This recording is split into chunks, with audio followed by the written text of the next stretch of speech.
What's good? What's good? What's good, my peoples?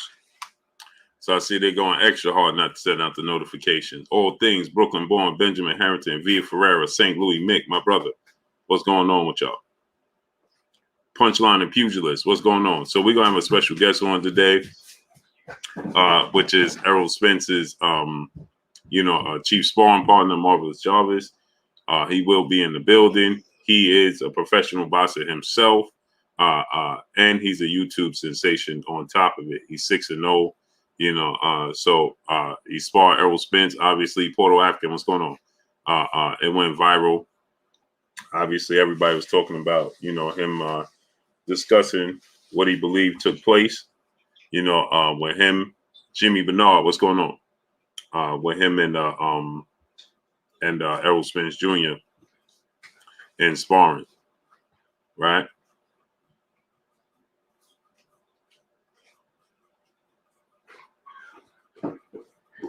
So interesting. Everybody's interested to see, his take. Chris Craig, what's going on? Everybody's interested to see, his take, and obviously everybody's intrigued to see, what's going on with Errol Spence, and how's Errol Spence faring, right? And then what's going on with Marvelous Jarvis in his career. You know what I mean? So it's interesting.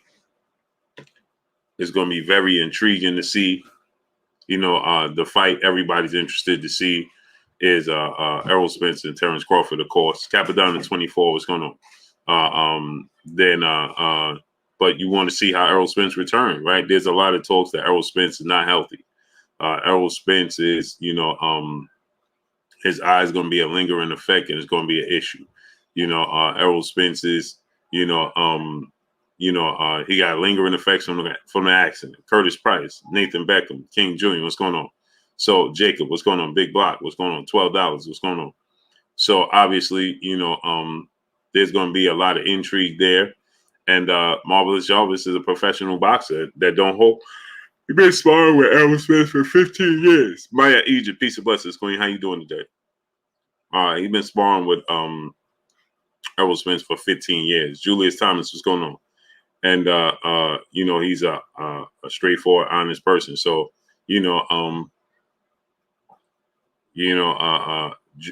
so it's interesting, right? The intrigue, so we can't wait to see how things unfold. Johnny True Blue Stanley, Dungeon Talk, what's going on? And then obviously we got the situation. Gilbert Vasquez, what's going on? Jose Verge, what's going on? Salute to you.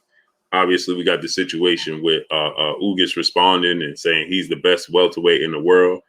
He's the king of the welterweight division. Lamar Williams, what's going on?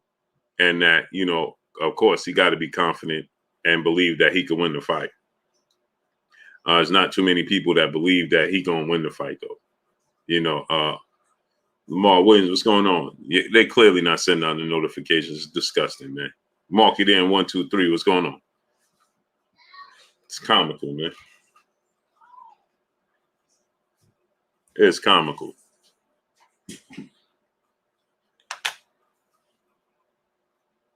Comical.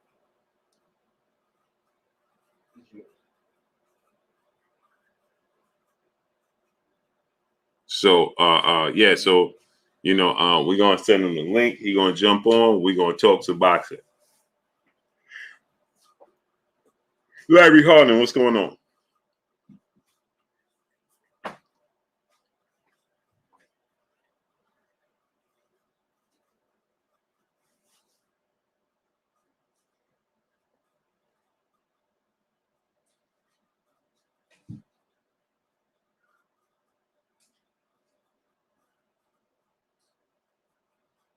Creme de la creme, what's going on?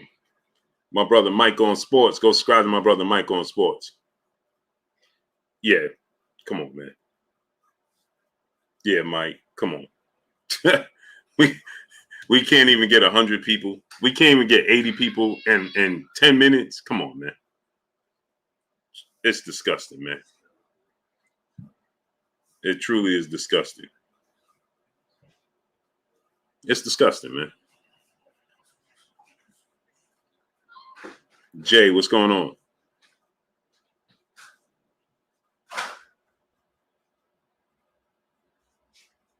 You gonna tell me, right? And we can't get 100 people in 10 minutes. Yeah, okay. Miss Aisha, peace of blessings, Queen. How you doing today?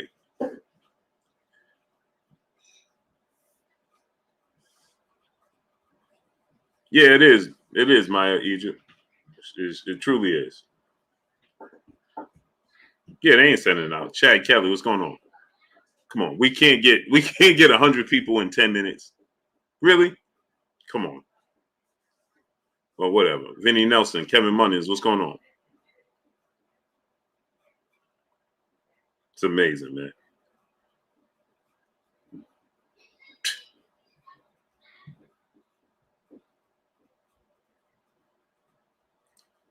Phone not open yet. I'm gonna open it after we get the guests on and we get going.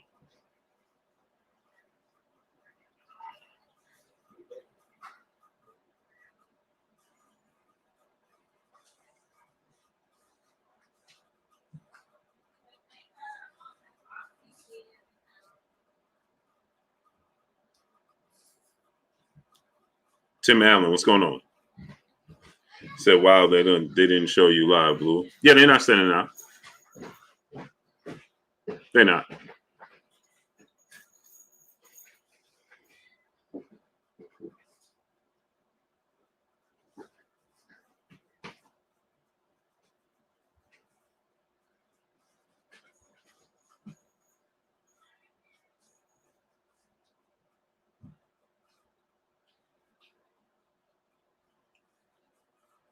Jesse, y'all, what's going on? So, obviously, he stated that Errol Spence's power and his strength wasn't all the way there just a couple of months ago, and now uh, um, his power and his strength has reappeared.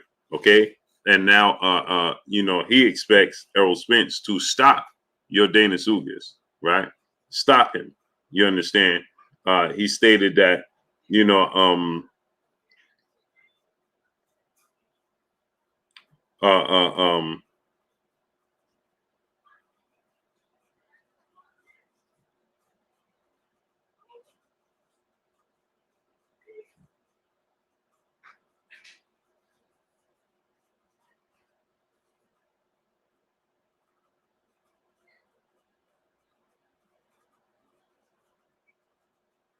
so Robert Singleton, what's going on, great brother? So he stated that Jonathan Sims, what's going on? If you're not getting notification, make sure the bell icon is clicked. I always get a notification. I show 126. Yeah, but they're not sending it out. They should just be sending it out. It's just disgusting. It just is. It just is. Ain't no way we come on, man. It just ain't. It's just not. It's not realistic. Like it's just not. So anyway, you know, he stated that you know,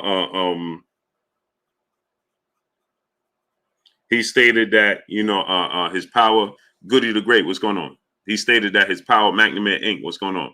That his power wasn't all the way there just a couple of months ago, and now his power has reemerged. And he stated that it was the hardest he's ever been hit by Errol Spence Jr., which is very interesting, right? Because obviously he's a professional boxer. Jay Harris, too real. What's going on? Say I didn't get the notifications once again. Yeah, it's Renaissance Dad. What's going on? Criminal criminal. Some facts. Even sometimes my YouTube account unsubscribed itself. Every so self. Yeah, it's amazing, man. They just unsubscribe you. You think that hey, what happened, man? I thought I was subscribed to the channel. Suddenly you're not subscribed.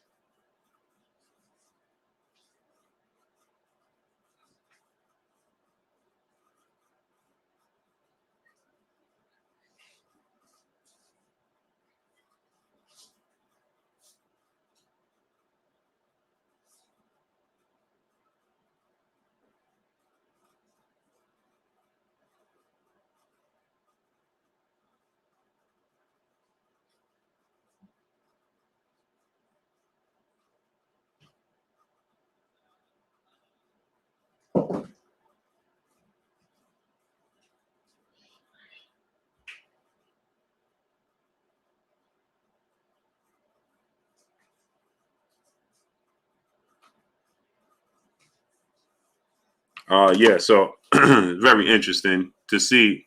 And it's interesting to see where he go original Skywalker. What's going on? Buddha B, what's going on? D Brown, what's going on? Jordan Jackson, what's going on? Andre Griffin, Tech RD, what's going on? So it's interesting to see John Moore, Gabe Moore, Shogun 76, Jaquan Pickett, what's going on?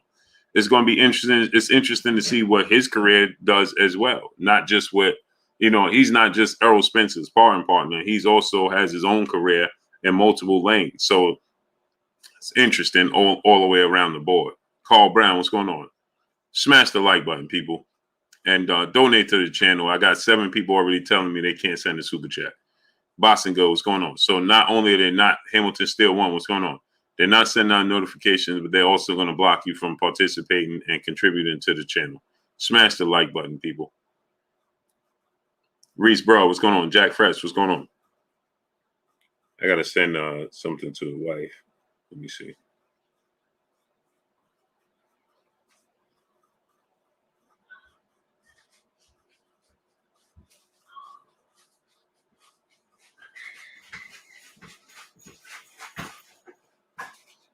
What's good, YouTube?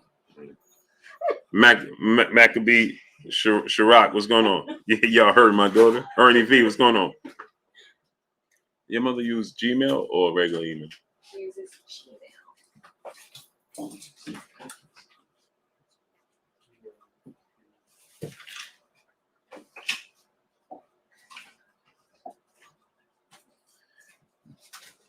Teton Hall, what's going on? Urban Green, Wolf King Productions, Gerardo Valencia, what's going on with y'all? Yeah, smash the like button, people. Let's get the likes up. Appreciate you, Creme de la Creme. Much love to you. Appreciate you. Yeah, it's amazing. When did the special guest come on, Blue? In a few minutes.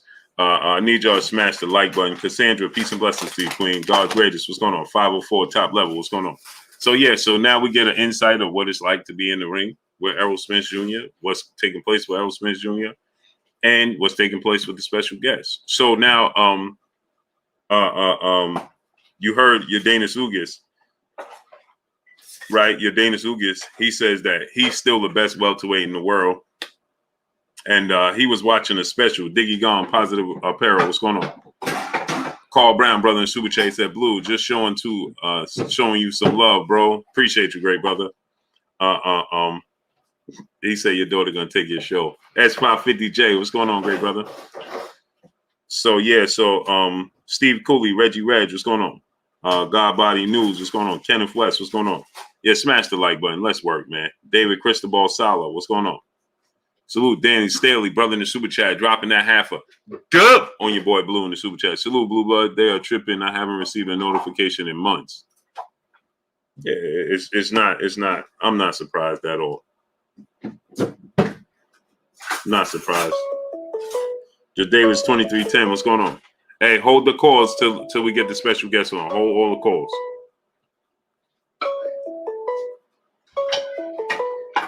All the calls till we get Christian Rob. What's going on, nephew? He over here training and sending me messages. Hey, hold the calls until we get the special guest on, people. Matter of fact, let me take this because then people gonna call. Yeah, hold the calls till we get the special guest on. We get them all settled in. Then we'll do that part. You know what I mean? So $12. What's going on? Carly Ward, James, bro, my brother, what's going on? Please don't let the Khalil, what's going on? The people that y'all wasn't digging Bernie. Entertaining, man. Listen, this is how I look at it with Bernie, right? Is that you need somebody like that on your team, overly loyal. He's loyal to Terrence Crawford. Mike, what's going on? That's what he is. He's gonna be loyal to Michael Brown. What's going on? He's gonna be loyal to Terrence Crawford. It is what it is. You understand what I'm saying?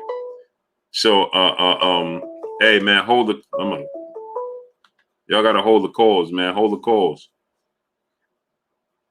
Gideon Appleseed, what's going on, great brother? Mike, what's going on? Yeah, I'll hold the calls till we get it. So we're gonna have the special guest on in a second. And we're gonna work. Smash the like button. Just do boxing. What's going on? King Judah. Bernard Felton, what's going on? Yeah, so again, your Dana Ugas, he feel like he's the best boxer in the world, the best welterweight in the world. He said that, you know, everything Errol Spence doing, it just won't matter. You know what I mean? But at the end of the day, if you're Dana Ugas, right, and you don't have, you know, the power and the strength and the footwork, the movement to keep Errol Spence off you, you're not going to beat Errol Spence. AJ Lewis, what's going on? Phil P. Flame Walden, what's going on? TS Sim 7, my brother, what's going on? Mike J. AJ Lewis, what's going on? You're not going to beat Errol Spence. It's just not going to happen. It's just not going to happen. You know what I'm saying? So you got to utilize lateral movement. You got to utilize, you know, timing. You got to all those things. Herbert Johnson, what's going on? You got to utilize all those things to be successful against Errol Spence Jr. Cinnamon Savage, Ernest Skinner, what's going on? So yeah, D Brown, what's going on? Yeah, Ugas can't back him up because he just don't have the power to back him up. You understand what I'm saying? And you got to have the lateral movement, the foot movement, the timing. All of those things matter. They all matter. You understand what I'm saying? And if you don't have those things when you're dealing with Bound South detail, what's going on? D Brown, what's going on? Yeah, he said you got to get Spence up off you. Exactly. Melanated Royalty, what's going on? And if you can't, he said Ugas got a little pop. Dub _ right side, my brother, what's going on? Man, Ugas, he got 31 fights and 12 knockouts. Wolf King Production, it's a long story, man. Dion L. Smith, what's going on? Long story, great brother. Let me get him the link.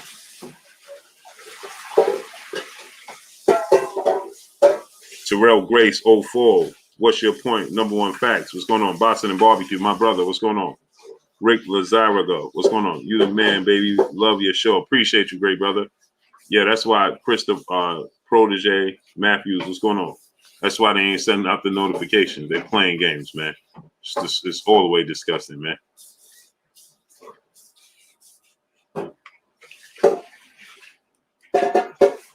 Yeah, let me send the link.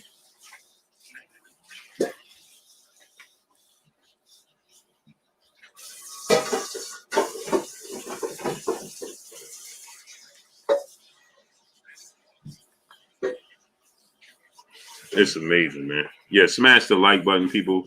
Hit the likes up, man. It's horrible, man.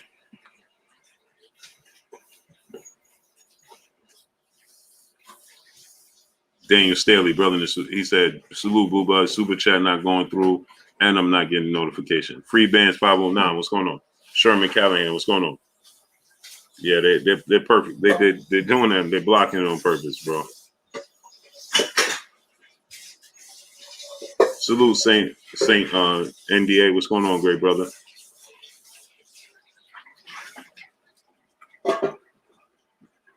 That's amazing. Daniel Staley, man. Jimmy Clark, brother, in the super chat. Much love to you, brother. Demario 777, what's going on? Michael Brown, what's going on? Yeah, Wolf King Productions. Yeah, I'll tell you the story, great brother. I don't mind telling you the story. Big Toe, Little Foot, what's going on? I am Mubarak, what's going on? Jay Hoover 07. Oh, he said try this. Okay, Jay Hoover 07, dropping that duh on your boy Blue in the super chat. He said, I fool with you, Blue. Oh, man, I rock with you too, great brother. Creative Athlete, what's going on? So let's work, man. Ramon and Emily Jones, what's going on? A notification not showing up, but we here for you, Blue. Appreciate you, great brother. Appreciate y'all, man. Yeah, it's amazing, man.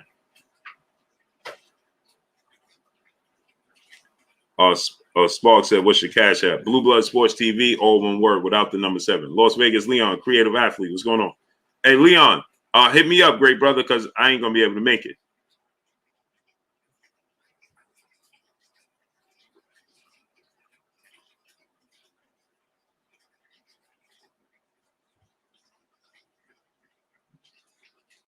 Okay, there you go.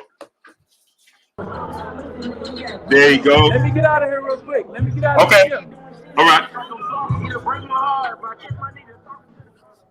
Hey, what's up? What's good with you? That's your gym, right? You say what now? I said that's your gym, right? Yeah, this our gym. Yeah. Woo-wee. Let me go inside of here Woo-wee. though, so it can be quiet. Look like it's cooking in there, man. Let me run upstairs real quick so I can. Okay, I can hear you now. Okay, I said it look like it's cooking in there. Oh yeah, man. We keep it lit in here. Woo-wee. So what's going on with you, man? First thing first, man. You know, obviously you went yesterday. It went viral. Yeah, man. Like I just did a little my thoughts based off how he was looking in the gym, and man, I thought he looked pretty good, so I thought I'd just speak on it. Right. But before we Yeah. get to that, though, you got. I said before we get to that, you got other things you do, man. You a YouTube sensation and a professional boxer yourself. Yeah. I'm a YouTube celebrity. I got over 300,000 subscribers. I do comedy skits on side of boxing. I'm actually a pro boxer. A lot of people don't even know I'm a professional boxer, and I'm a coach. A lot of people don't know that. I've been helping fighters for a long time. I got the rank number 3 guy now. Like I've been training him, and he's ranked number 3 now. We got the number 5 at our gym. Number 5 guy. We got a lot of good up and coming talent. I actually had my little guy. He's ranked number 3 now. I had him sparring with EJ before last month. I had him sparring EJ around that time, so he's pretty good. Now, how did you get into going from actual boxing? Because obviously you didn't just pick up the sport late like that, just recently. And how did you get to doing YouTube and to be training and to be a professional boxer?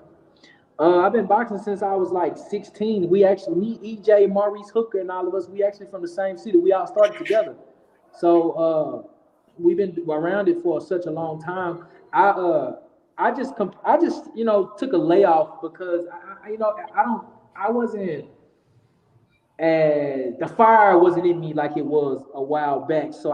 But the fire is still in me when it comes to training these kids. So like I love training and giving back to giving back based off what I've learned to the kids now. And every now and then, I've been working with Spence so long, he might hit me up and be like, "Yo, let me get some work in. Let me come to your gym, spar with y'all, or this and this and this and that. Open up the gym for me. I'm right around the corner, or something like that." So that's just the type of relationship we got. I've been knowing him since he was 16 years old. We fought in the amateurs. He beat me 3 times in the amateurs actually. So I've been around him for a minute. Wow. And what got you into going into YouTube though? The YouTube was because I started doing like funny videos around the house, and basically like they went viral, and I just took it from there. I was viral on Facebook first.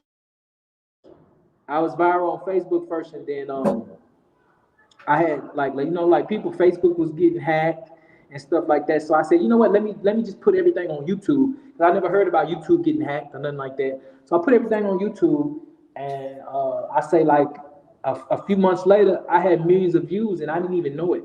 And like I went live on there one day, and then it was like, there he is, he's live. Oh my God, we love your videos. I didn't even know that I was a YouTube sensation like that. I didn't even know. I had like 100K subscribers and didn't know it. Wow. Can you hear me?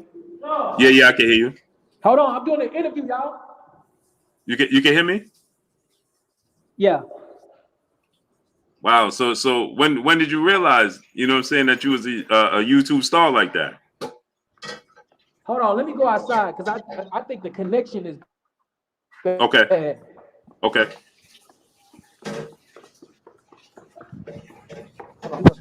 Interview, y'all.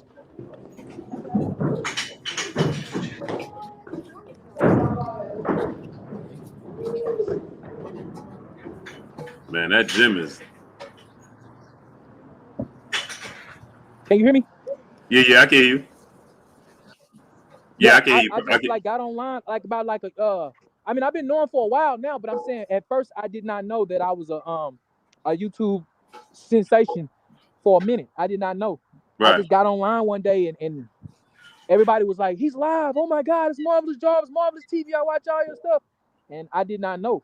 Right. Wow, man. And it just took off ever since then, huh?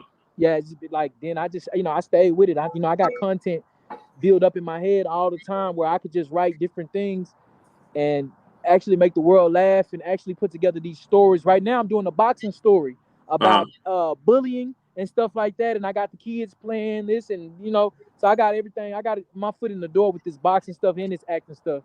Right. Wow, that's something, man. So but I heard you earlier. You were saying that you love to spar, right? You I you really want to love test. sport. I like to sport more than anything. I wish you could I just want to spoil myself in shape. Really, I don't like running. I hate running.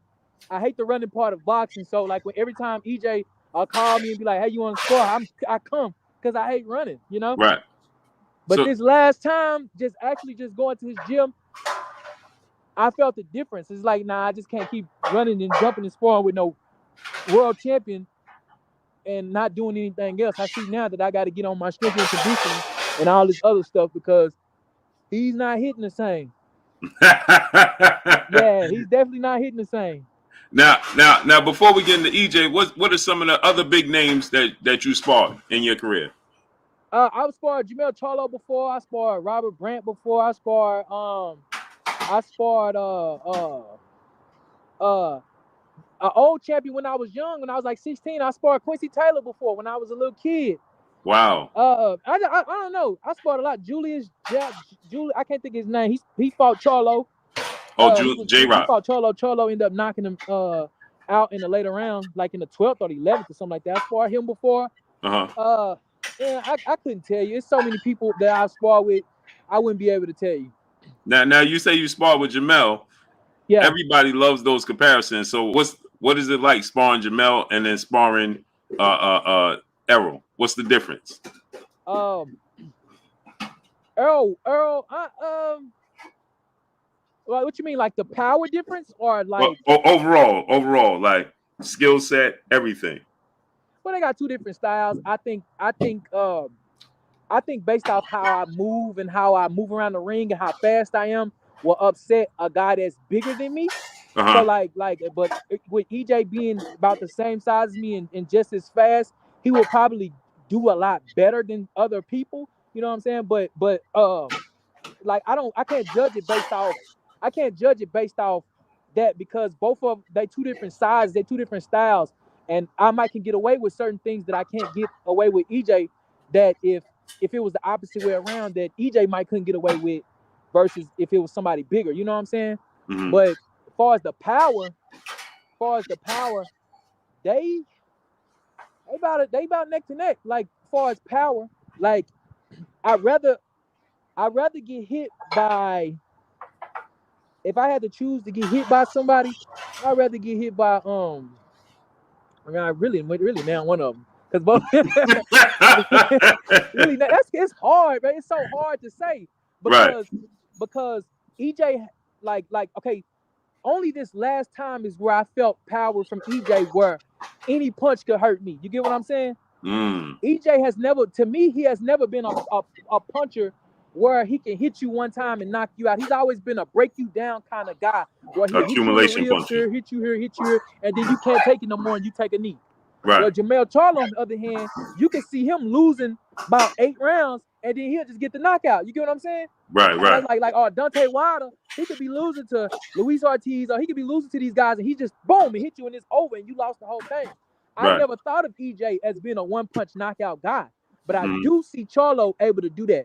But for some reason, EJ punches are like they're just as hard. I don't know, but now it's like he's hitting, and I'm like, yo, this is a different type of feel. Like it's like I can't stay there no more with this guy. I can't, and I can't really judge it because I only sparred Charlo once. I sparred EJ. I sparred EJ probably like over 100 times, but I sparred Charlo only one time, so I can't really judge that power, based off what. But I know Charlo hit me with a really good shot one time, and I was like, "Ooh, this is a really good shot." But I just can't compare the two. Right. Now, what you think is the biggest difference and why EJ has gotten so strong? Like you said, you've been sparring him for 15 years. Yeah, I've been sparring for a minute. Right. Um,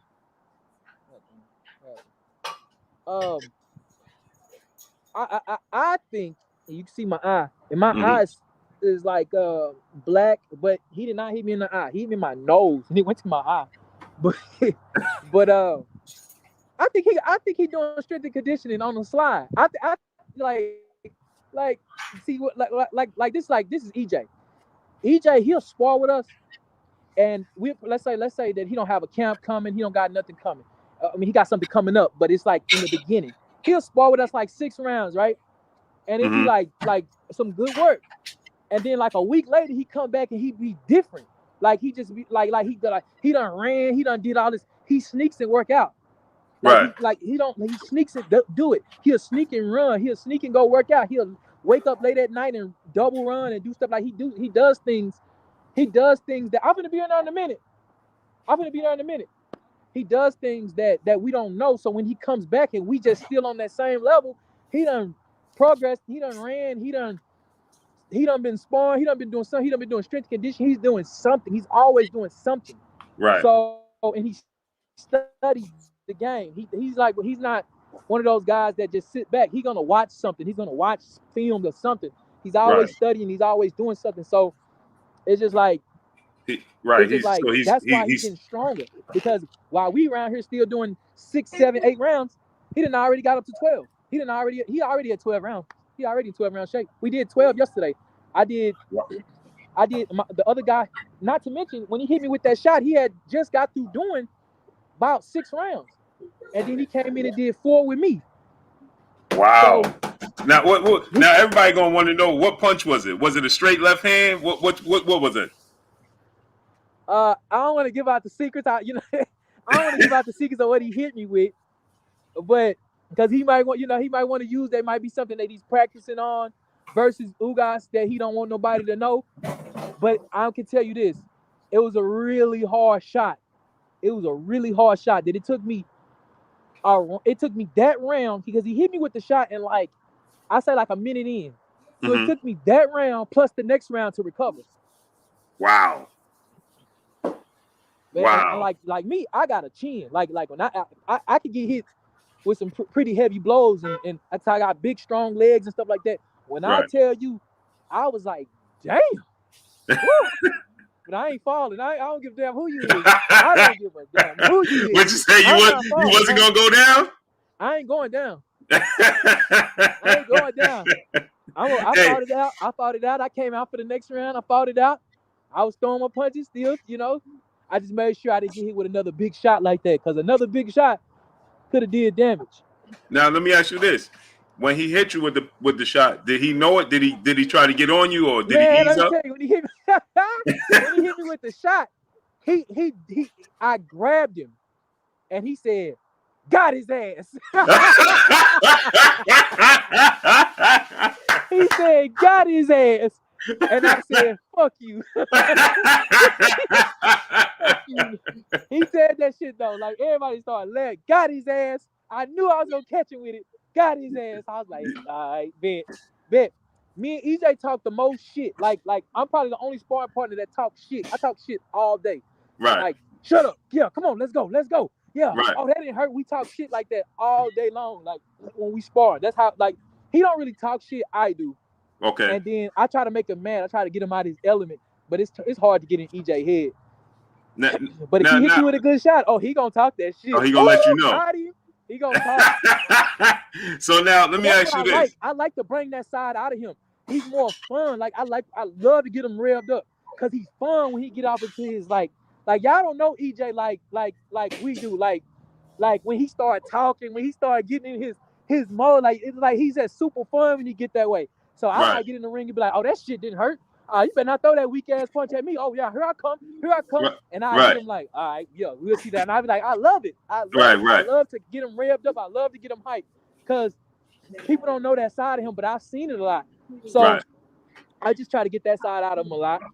Now let me ask you this. I heard you say that you think that all of the chatter outside and all of the people feeling like he's not going to be the same, or he ain't going to win, he ain't going to come back the same, or injury is going to affect him, you feel like those things are secretly motivating him?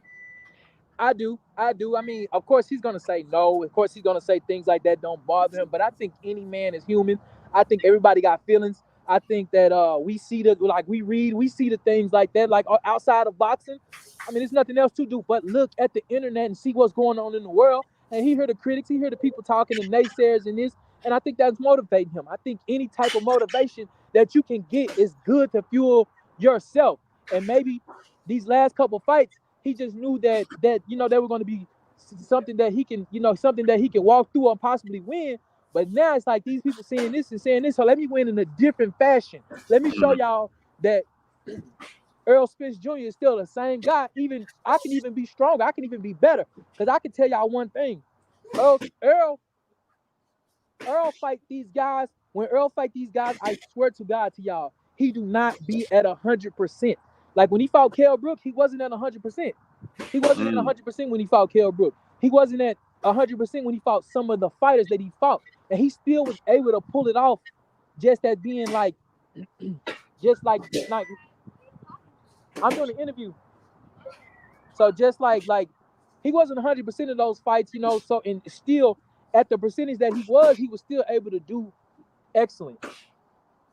Now, some of the fights that I seen him where he came in, he was like, the way he spar, I promise y'all, the sparring sessions that he have is a lot tougher than what y'all see in that ring. 630. A lot what y'all, when he in the gym sparring, he hitting hard. He's there. He's throwing hard shots and stuff like that. When you get him in a boxing match, when you get him in the ring in front of people and it's like 12 rounds, you might see a jab here, jab, straight hand right here, him, Paul, this, they move around a little bit. It's way more action in the sparring gym. It's way more action when he's sparring. It's way more action.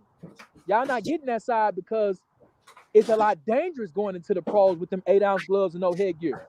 You got them 8-ounce gloves, you got them 16s with the headgear, you getting EJ coming at you all day long, non-stop, throwing heavy blows. He's probably at 170 something. He ain't even at 47, so he probably at 170 something, 160 something. So he's at full strength throwing these blows at you. See, everybody else get him when he's at 147, he's drained. But we getting him at 150, 160, 170, where he's hitting hard. So you think that, now that you said that, right? So you think he'll be stronger and better at 54? Oh yeah, he's dog walking everybody at 54 because he don't have to focus on losing that weight. Y'all heard him saying a few times in interviews, I really had to focus on losing weight. Right. Y'all heard him say that before. I had to focus on losing weight.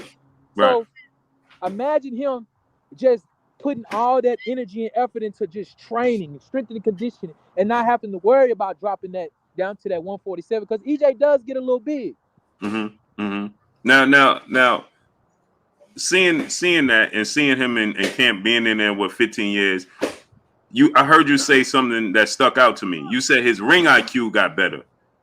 Yeah, like what do you the way mean by that? Like me, I'm a mover. I'm a guy that can move really good. He's cutting off the ring better. He's doing a lot of things better. So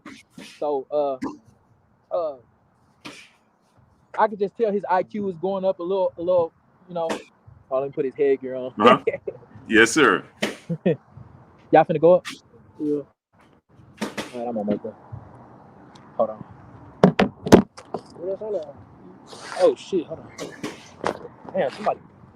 Hold on. Hey, no problem. Take your time. Hey, we got 800 people, man. We should have 800 likes, man. Smash the like button. How we got 390 likes and we got 800 people? That is Blue Blood Sports. Hey, this one of my fighters right here. He ranked number 3. He just we gotta get him on the show. He's been doing real good. We gotta get him on the show. Y'all be on the lookout for him. We gotta get him on the show. Too. We gotta get him on the show. Huh? Oh yeah, for sure. Let's make that happen. Yeah. So you were saying that you feel like he would be better. He move up in weight. Yeah, he'll be a lot better because he don't have to worry about losing that weight. He'll be a lot stronger. And he'll be a lot better now. Oh, you breaking up. You breaking up where you at?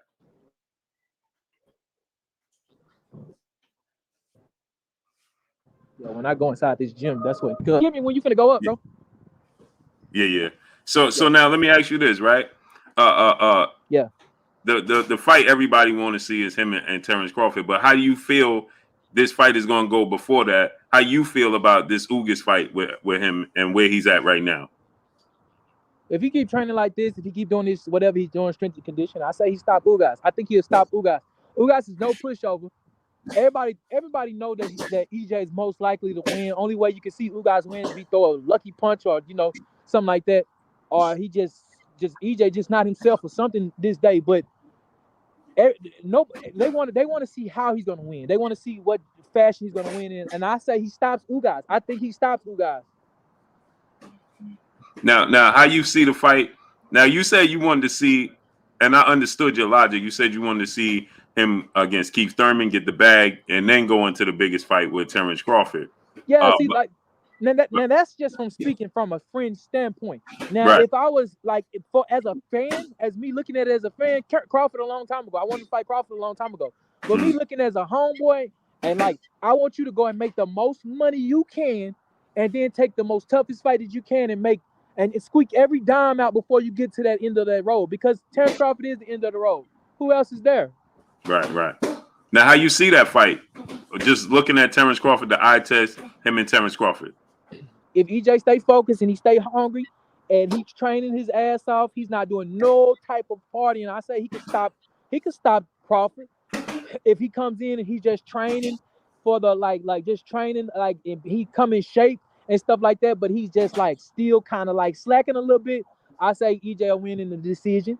But if he just playing around or whatever, that's with anybody, you know what I'm saying? But I think that's a 50-50 fight. I can't be biased and say Crawford. Crawford got something that EJ don't have, and EJ got something that Crawford doesn't have.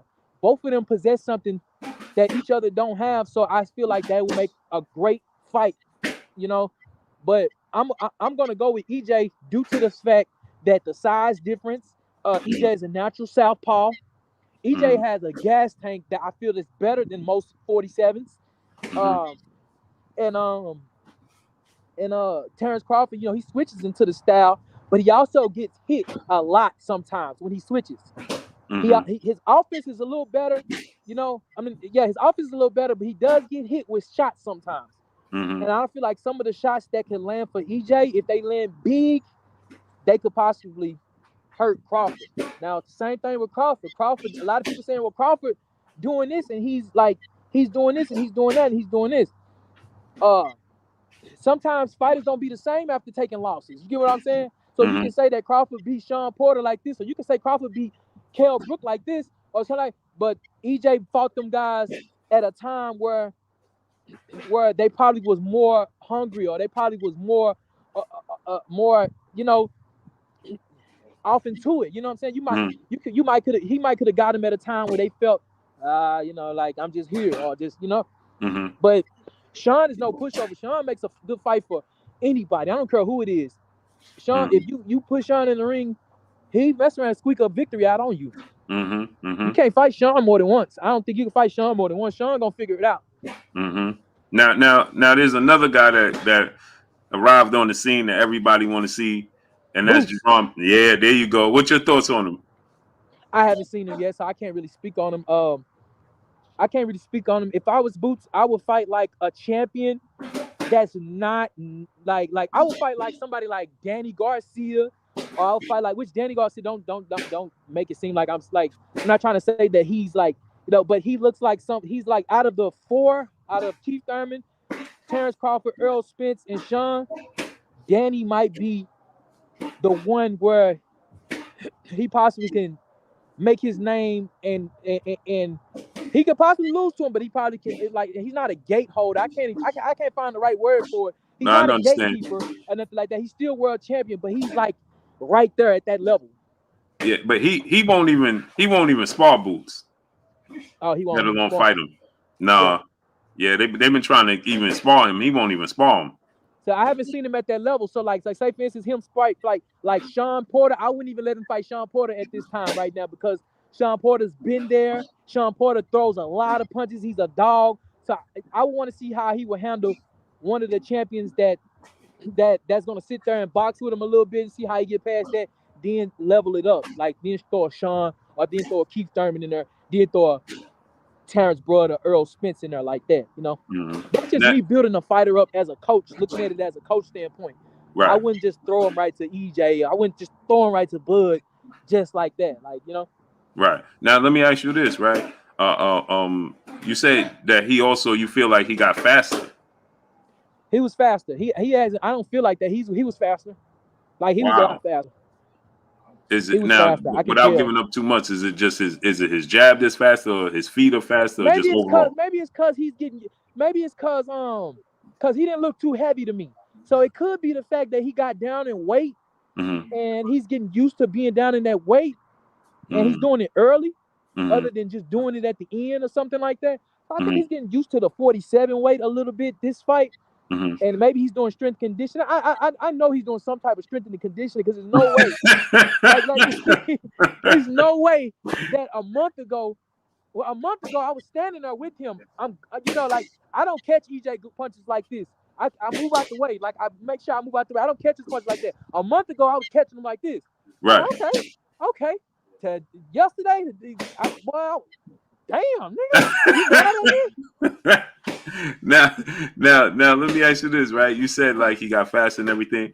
Do you feel like ever since suffering that car accident and the doubters, the naysayers, do you feel like, because he said that even he admitted that in between, like you said, he ballooned up in weight. So do you feel like it's the commitment again that's to the sport that's making him better? Yeah, I think it's the commitment again, him having something to prove, him wanting to show that the world that he's still Spence, that none of these things that people say is true, nothing's stopping him, no car wreck. Look, I done came from a car wreck and I ain't take no tune-up fight. I done came from a torn, and I'm gonna take the guy that I was supposed to face, that the guy that beat him, I'm gonna take him. Right. So he's just pretty much making a statement, like I feel he's making a statement.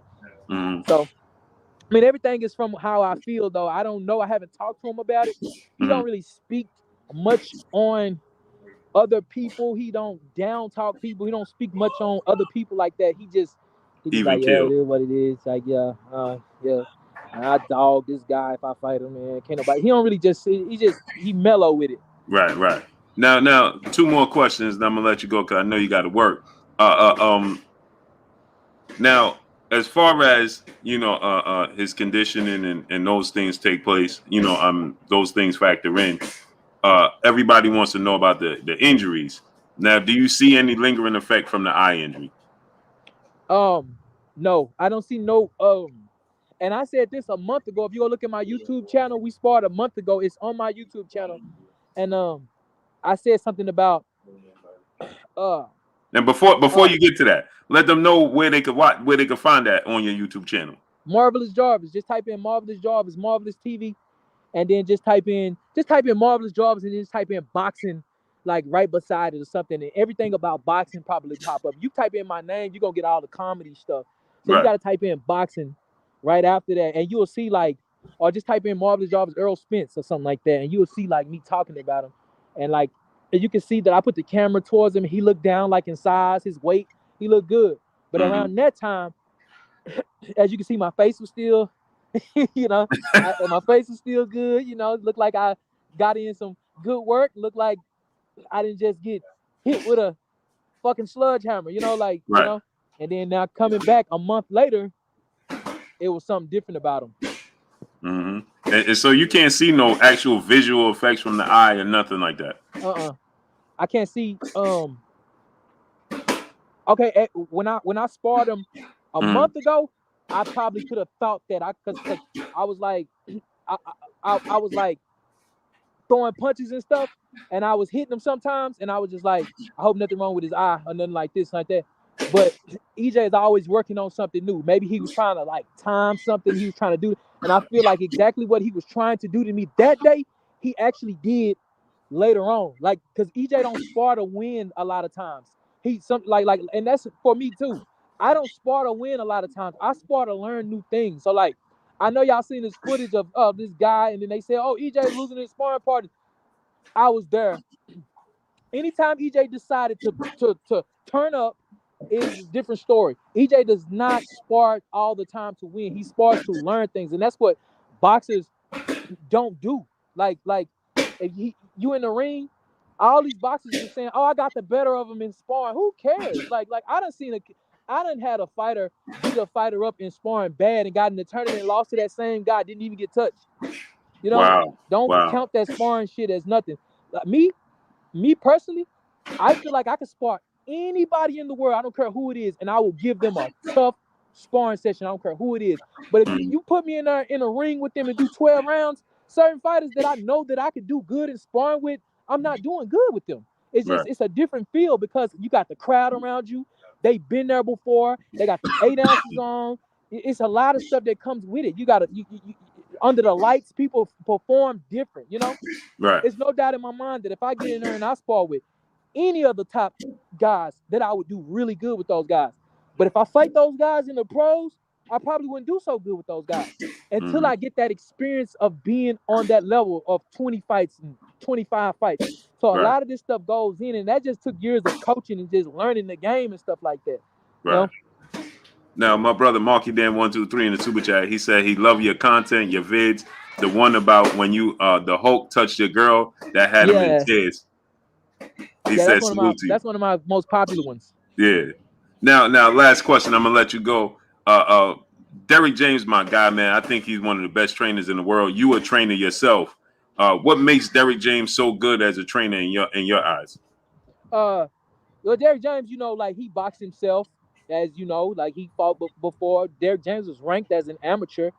He has a great amateur background. I got a chance to spar with Derrick James when he was coming up when I was younger. He Really? also used to help me. Man, how was that? Huh? How was that? Oh, that was pretty good. He was playing around with us because we was little kids and stuff like that. But when I got of age, I started trying to like get him, but he was still like a little older than me. So he got me in some of the sparring sessions and stuff like that. You know what I'm saying? So, but just him, he'll teach me right after. He's always been a really good teacher.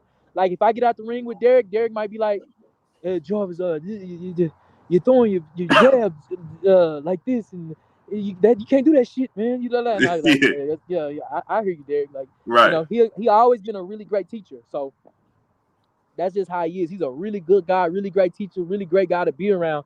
Mm-hmm. And so what have you taken any his methods and incorporated I to your? study him. I told him the other day I study him. Like I was like, I study on YouTube a lot. I've been in the gym with him. He wrapped my hands for my first fight. Wow. I've been in the gym with him. I see how he got the chance to coach. I've seen a lot of his methods, so I use a lot of them in my coaching as well. His brother was my coach before. I used a lot of his tactics. Curtis Coates was my coach when I was young. I used a lot of his methods. And I'm just sparring a lot with just the other guys. I'm able to put it together and use these guys' methods and put it all in one and make myself a really good coach. I think I would be like a really top coach in the future. So what's your goal when it comes to training? That's your goal to be one of the best coaches? Yeah, I think that's my goal. I want to be one of the best coaches, like to ever do it. Like one of them, just like I'm not saying the best, but I want to be one of them. Right. Oh man, I appreciate you coming through, man. I appreciate it. For sure. Anytime. Yes, sir. So just let the people know where they can follow you and on YouTube, Instagram, everything. Marvelous Jarvis. Marvelous Jarvis. Marvelous Jarvis. On all social media platforms, it'll pop up. Now let me ask you one more question though. Okay. How you feel? I know you said you want to see the Keith. How you feel him and Keith Thurman will play out? Because Errol is known to go to the body, and Keith Thurman is known to be weak to the body. So how you see that fight with him and Keith Thurman playing out? Depending on how Keith Thurman fight him. See, like so you got guys that could go in there and survive, and then you got guys that could go in there and actually okay. So like when he fought Mikey, A lot of people say he didn't get the knockout against Mikey, and Mikey's a smaller guy. Well, if you put in your mind that you going in there just only to survive, you have nothing but a defense up. It's hard to get around somebody just playing defense the whole damn fight. If Mikey would have engaged and engaged a little bit more, he would have got stopped.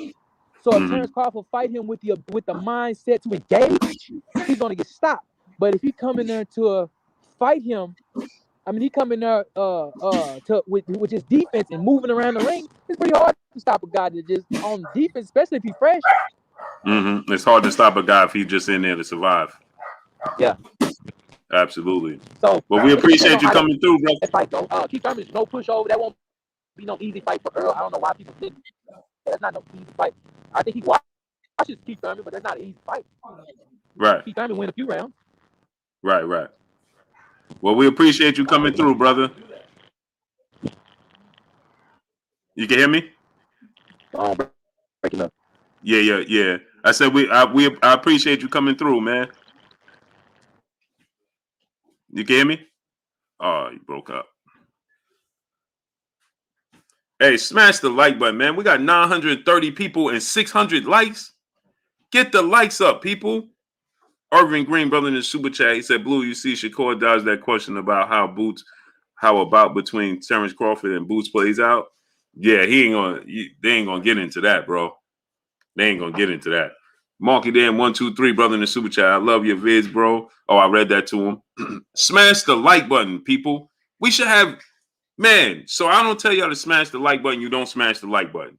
Donate to the channel, support the grind. Donate to the people that can't send a super chat.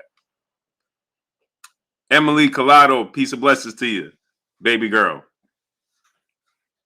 Blessings to you, baby girl. Fifth Ward Mogul, brother in the super chat, dropping that half a dub on your boy Blue in the super chat. What poppin' Blue? Now people could purchase my ice cream in a restaurant now in New Orleans. $13.99 restaurant to go, Blue. Hashtag Action Cajun Snacks LLC. Salute to you, great brother. That's what's up, man. Yeah, smash the like button, people. we should be at 900 likes. We got 930 people and 600 likes, man. Smash the like button, people. Get the likes up, man. Donate $1 super chat. Refresh the super chat for the people that can't send the super chat, man. Fly Guy Squad, what's going on?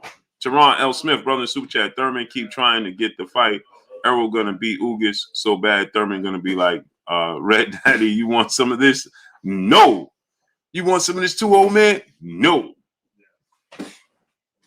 Yeah, smash the like button, man. Fred's son, brother in the super chat. He says, salute, Blue, appreciate the content. Much love to you, great brother. Appreciate y'all, man. Yeah, smash the like button, man. Donate $1 super chat. Refresh the super chat, man. Come on, people. And get the likes up. We should be at 1K likes, man. Young King Company, brother in the super chat. Much love to you, great brother. We should be at 1K likes. What is we doing? 930 people and 560 likes, man. Come on, man. Wipe your feet before you come inside. Ring my doorbell before you walk in my house.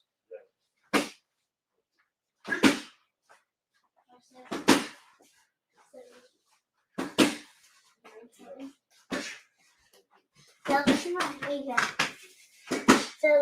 hair. Oh, so beautiful, baby. Smash that like button, people. Get the likes to 1K, people. Cowboys, what's going on? C Love, brother in the super chat, he said working, but I popped in to smash the like button. Salute, C Love. Much love to you, brother. Yeah, wipe your feet before you come inside. Ring the doorbell. On 2763 Mass, brother in the super chat, dropping that half a good on your boy Blue in the super chat. Much love to you. Crunch Time Sports, Oak Park Boston. What's going on? Just being E, brother in the super chat. Salute, just a refresh. Salute, appreciate you, great brother. Yeah, we got people that can't send a super chat, can't donate, man. Smash the like button, man. We should be at 1K likes already. We got 700 likes, man. Come on, man. Wipe your feet before you come inside. Dwayne Jones, Rico McCall, what's going on? Mike Hayes, what's going on? It's amazing, man. Come on, people. Oak Park Boston, my brother, what's going on? Ahmad Mukhtar, what's going on? Sully, what's going on? Exactly, Emily. Get the likes all the way up. Timothy Alexander, Ray Patterson, what's going on? So there you have it, right? Dwayne Jones, what's going on? Salute to the ATL. So Demetrius Bright, what's going on? Yeah, smash the like button, man. Let's get the likes all the way up, man. Get the likes to 1K. Kevin Lau seeing my brother. Sully, A. Steve, what's going on? Demetrius Bright, what's going on? Joshua, Crane Enterprise. Joshua Richards, my brother William O. School Arden, what's going on? Hey, William O. School Arden, man. Hope everything goes well with you, great brother. Crane Enterprise, what's going on? BC, what's going on? Coach Show Drive Race Ball, what's going on? Alex Naives, what's going on? Yeah, Music of Troy, what's going on? Valdo Higgs, what's going on? Solomon Walker, what's going on? Irvin Green, brother in the Super Chat said refresh, get the likes up. Yeah, smash the like button, people. Andres Ortiz, what's going on? Chris Brooks, Teron L. Smith, brother back in Super Chat. Missed a few days, but here a refresh for Super Chat. Salute, appreciate you, great brother. Yeah, man, Chris Brooks, Jafari sees what's going on. They ain't gonna send out the notification. Yeah, you can hear my nephew, my brother Bitch, be megastar in the building. If you got sons, daughters, nieces, nephew, cousins, friends with kids, have them subscribe to KK Pinson TV. Again, KK Pinson TV. Go subscribe to KK Pinson TV. Bitch, drop the link. Yeah, it's my nephew. He training with my son. That guy George, brother in the Super Chat, dropping that half a dub on your boy Blue in the Super Chat. He said, "What's up, Blue? What's good with you, great brother? Appreciate you." Yeah, get the likes up ASAP. Oh, pin that up.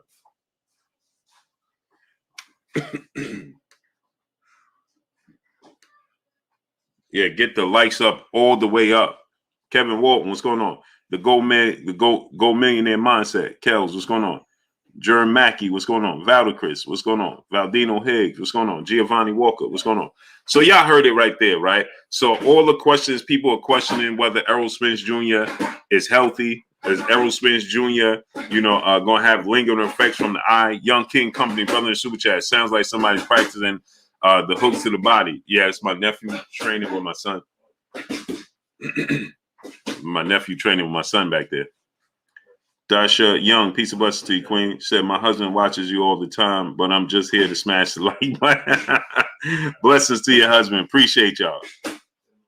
Irvin Green said April 30th. What's April 30th? Sean L. Jones, what's going on? T.Y., Mr. Holmes, what's going on? What's April 30th? Yeah, so y'all heard it, right? John J. Doe, Steve Travago, Sam, what's going on? Jason Smith, what's going on? Jack Fresh, brother in the Super Chat, dropping that half a dub on your boy Blue in the Super Chat. Sound like Ugas getting stopped in 9 or 10th round. Hey, I think from what he said, that Errol Smith, Mustafa Malik, what's going on? He said, can we see some of that? No, I got my webcam and everything. He over there working, though. The Truth 201, Dr. Crucial, what's going on? He working, though. Irvin Green, what's going on? Oh yeah, April 3rd, Shakur Valdez. Did they announce it? Did they come out and say it? Greg Abernathy, what's going on?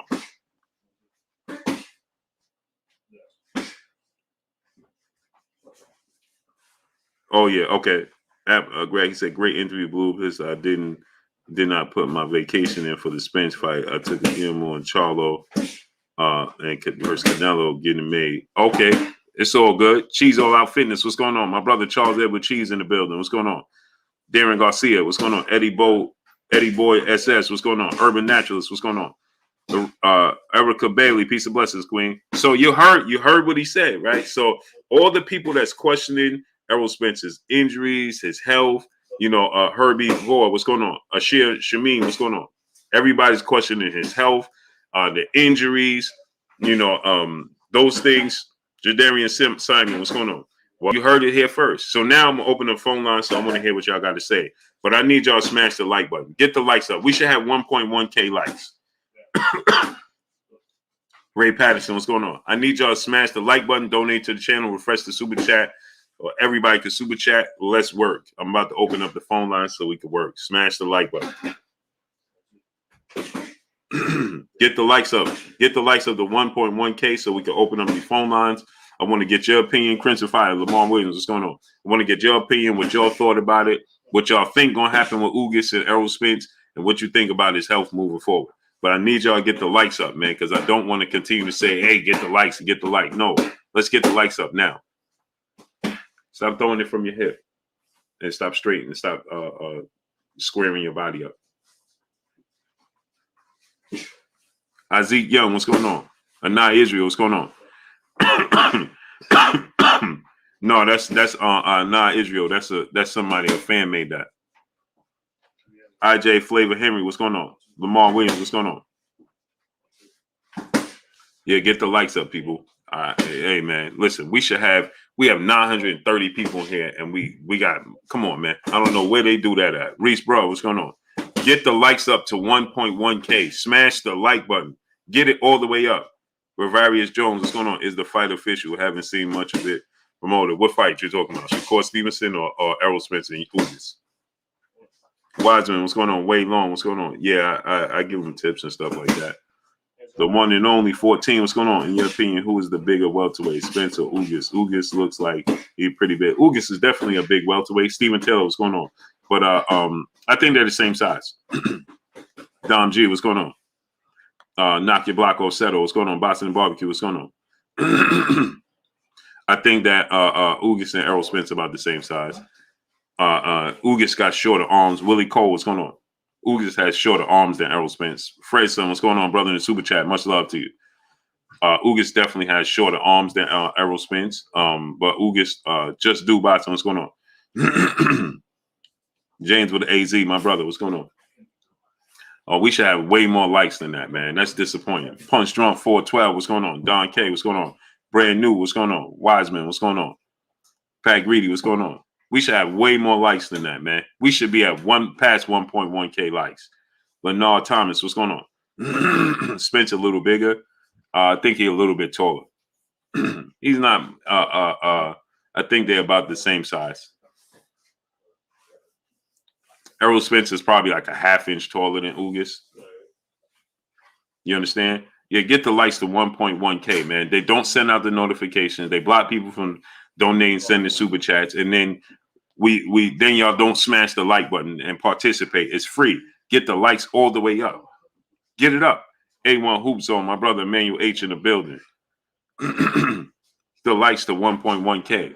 Devon Webster, my brother, what's going on with you? So yeah, so I definitely think that the questions will be answered. C Mac, brother in the super chat, dropping that half a gup on your boy Blue in the super chat. Much love to you, brother. Yeah, get the likes all the way up. Smash the like button. Get it up, people. Y'all dragging, man. Tix 941, what's going on? Spence shoulders more broad. Yeah, I think Ugas have a more rounder frame, right? Where Errol Spence is more square. Smooth Criminal, what's going on? I think Errol Spence's frame is more square. Ugas is more rounded. But when you see them both in person, they're about the same size. Ugas, Delance Johnson, what's going on? Ugas is not a small welterweight at all. Your Dana Ugas is not a small welterweight. Marky Dan 123, brother in super chat. Ugas was known as Southpaw in the amateurs. Yeah, and that's why that's why he gave Terrence Crawford so much trouble, and he actually beat Terrence Crawford in the amateurs. Ugas is very disciplined, very skilled, very tight knit. He's very sharp with his punches down the middle. And that Von Dollar, what's going on? Jadarian Simon, what's going on? And that works, right? That is a recipe because you stay basic, right? You jab. He come right down the pipe. He changed levels. Boom. He keeps a tight defense when he's doing it. Downstairs, back upstairs. He don't get his shoulders too far over his heels. Rontrell Randall, what's going on? Right? Todd Millionaire, what's going on? So he don't get his shoulder tuned. What's going on? Giovanni Walker, what's going on? What's the reason for them stop me from super chatting? They don't want you to succeed. That's it, man. Yeah, that's why I asked the people, man. Everybody can't send a super chat, man. That don't even add up. Why can't you send a super chat? Why? Everybody should be allowed to. Mr. Holmes, what's going on? But then I need y'all to participate. We got 950 people here. And then we still don't even have 900 likes. OG Sean and Dawn, AB, what's going on? That don't add up. Wipe your feet before you come inside. Ring my doorbell before you walk in my house. Participate. Let's get the likes all the way up. It's free. The like button is free. You understand? Ugas wins just because of the whiz Lord. Hey, man. Harold Kumar, what's going on? Brother Andres Norris, Ugas is 5'9", 69 inch. Army Spence is 5'9.5" or 72. That's why I said Errol Spence is like a half inch taller, but he has much longer arms. Anwar Willis, what's going on? And I think that that's going to be a part of the problem. You understand that Errol Spence can touch him from a distance that Ugas can't touch him. Ugas is going to have to take more chances. What you saw from your Danis Ugas against Manny Pacquiao, it's not going to be the same thing. It's not. You understand? Lenore Thomas, are you Dominican Blue? I'm not black. I'm Dominican. Justin Hawkins, what's going on? Christian, I'm not black. I'm Dominican.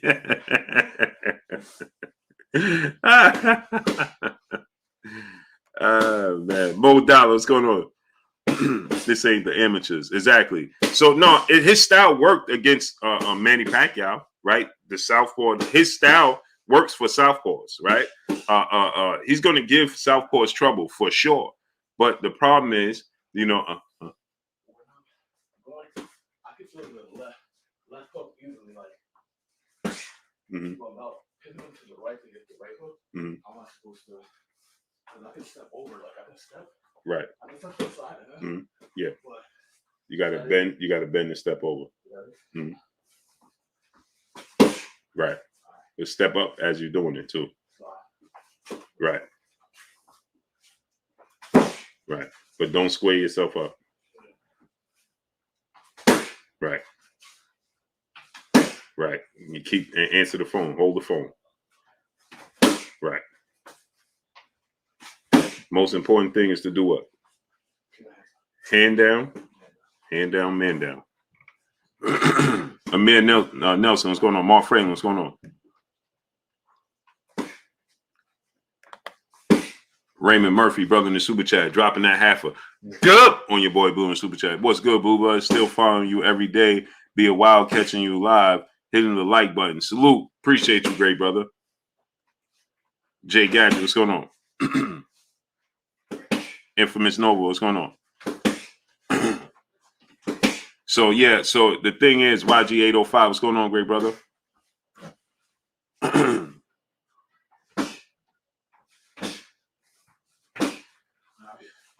Ben Rodriguez is a very good fighter. Is he going to be pound for pound? Keith Barney, what's going on? You know,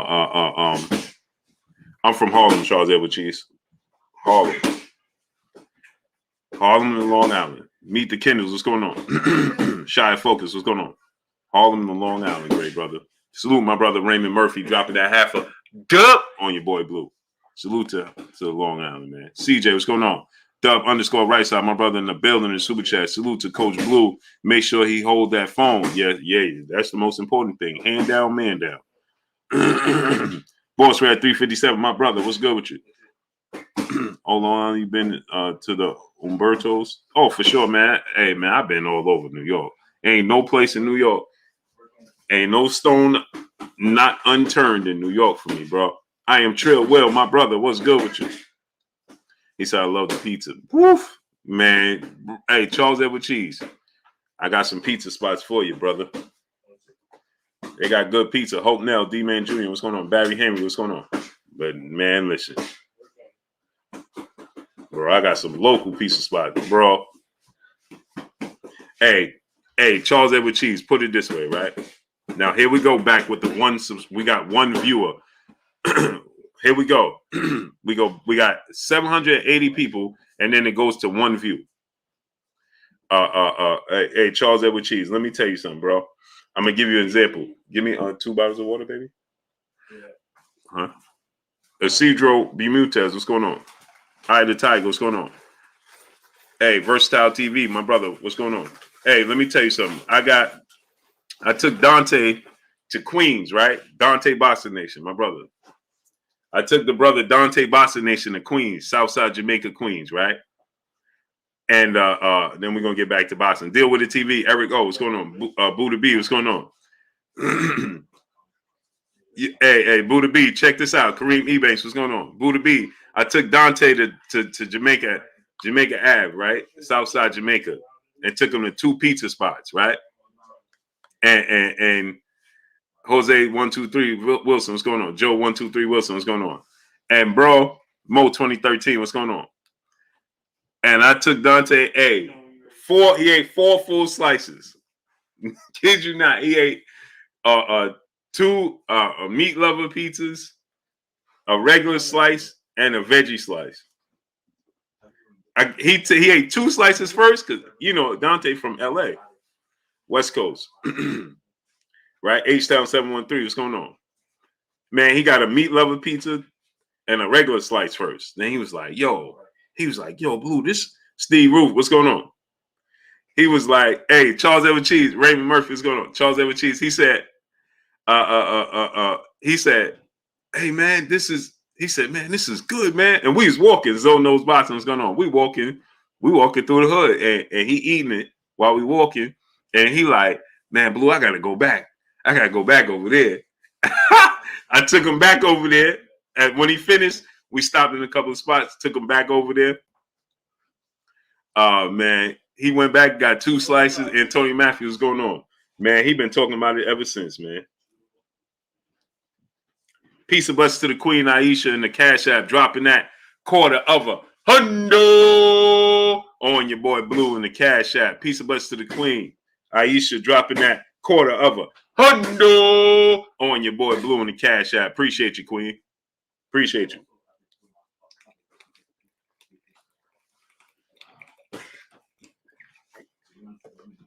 Hey, Charles Edward Cheese, I kid you not. He was like, "Yo, Blue, I gotta go back and get that, man." Let me tell you, Charles Edward Cheese, right? It was so we almost missed the fight. I kid you not, because we had to go back to the Barclays Center. we almost missed the fight because he wanted to go back and get the pizza. We started hitting that New York traffic, trying to get back to the Barclays Center. It got thick. Marky Dan 123, brother in Super Chat. He said, "Great fight to watch on the treadmill. Holyfield versus Bull 1. I went for over an hour with no rest. What about you, Blue?" I have a few fights that I watch, but Sugar Ray Leonard versus Marvin Hagler is my all-time go-to fight. I go to that fight when I'm working out, or I go to Floyd Mayweather versus Diego Corrales. I love that fight. But to be honest, when I'm working out doing cardio, I always watch Floyd Mayweather training sessions. That's what I go to. Smash the like button, man. They playing with the stream. Get the likes all the way up. Yeah, get the likes all the way up. They're playing with the stream. I need y'all to get the. We still don't have 1,000 likes. Still. Mike the Reaper, what's going on? We still don't have it. Still. We should be at 1.1K. Y'all allow them to play with the stream. Don't donate to the channel. Donate to the channel. Support the channel. Smash the like button. It's free. We should be at 1.1K. We should be past that. Way past that. We 950 people in 30 minutes ago. Salah Udeen, Big Pooh, what's going on? So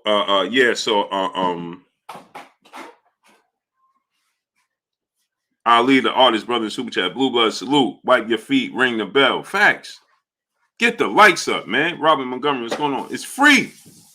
Boss Red 357, brother in Super Chat. It was a spot in Oceanside, not too far from Nathan, that I used to go to. Woo-wee! I know what you're talking about, brother. Yeah. Hey, Boss Red 357. That ice cream spot, though. The ice cream spot? Woo! Manny Face Publishing. What's going on? That ice cream spot over there? No, there's a spot. There's a pizzeria in I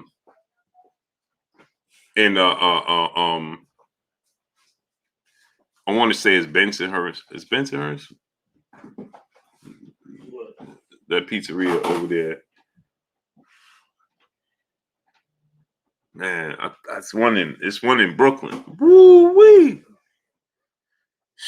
It's one in Brooklyn. I know it. I know how to get there. Pound for pound boxing guru. What's going on?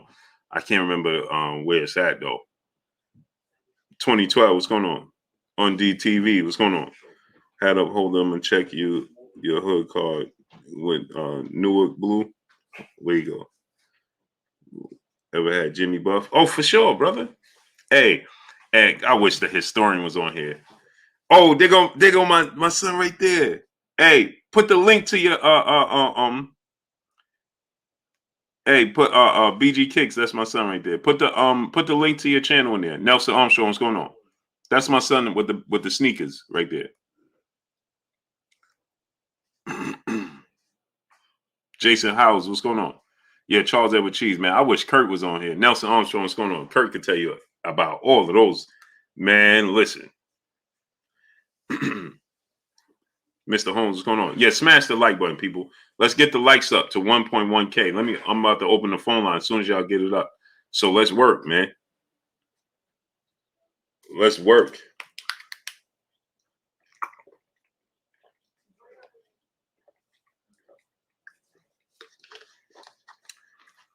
Triumphant. What heavyweight fights are we looking at this year? Tyson Fury. Tyson Fury versus hey, I wish Kurt was on here. Pause. Coogee Coog, what's going on? Heavyweight fights, Tyson Fury versus everybody. Mano the boss, what's going on? Should salute to the shot. Tyson Fury is going to beat everybody. Dub _ right side, brother super chat. Floyd seeing mid work is a go-to for me. You gotta drop, you gotta catch, you gotta roll. Floyd seeing versus Bozy. Who you got, Blue? Oh man.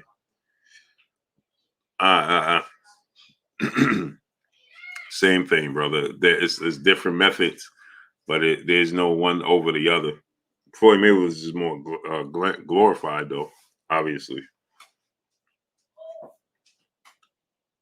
Yeah, Floyd Mayweather, his is more glorified. But yeah, man, Floyd Mayweather training methods, training. Yeah, that's what I go to. Manny Face Publishing, brother, in the super chat, dropping that dub on your boy Blue in the super chat. Much love to you, brother, dropping that dub on your boy Blue in the super chat. Appreciate you. Robert Montgomery, what's going on? Boss Red 357, brother in the super chat. It was a spot. Old shot. Oh, Nathan, I used to go to. I read that twice. I read that twice. DF Dub, what's going on?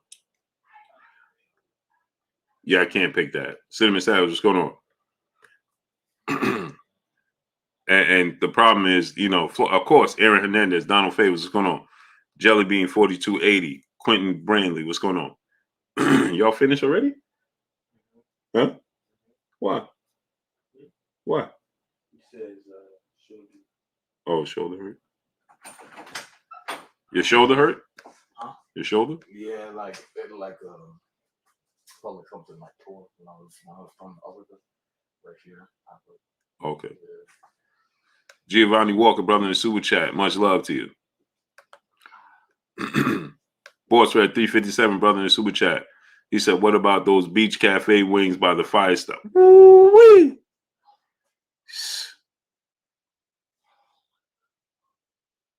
Man, listen, man, you're gonna have me take a trip, bro.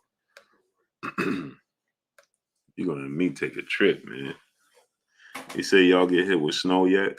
Man, we got 3 feet of snow, man, this weekend. 3 feet of snow, bro. We ain't get hit with snow. We got hit with a blizzard. Who you thought won the Hagler Sugar Ray fight? For real. Every time I watch it, I'm going to be honest. I always favor Sugar Ray Leonard. I just think his strategy won him the fight. Marky Dan 123, brother in the super chat. Who you think the best body puncher for me is in today's time? It's Errol Spence. I knew he is good, but he's doing it against smaller guys. Errol Spence do it against bigger guys. Yeah, Errol Spence, man.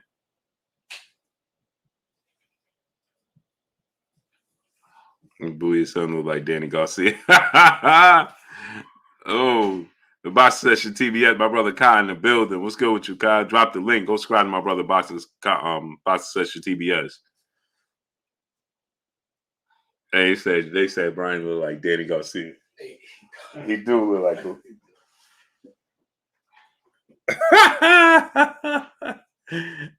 He do look like him. I guess that made me Angel. Successful hustler. What's going on?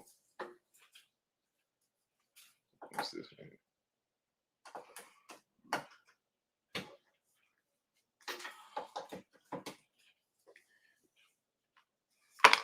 Oh, yeah, Canelo. Yeah, Canelo's the best body puncher. Brandon Tyler, what's going on?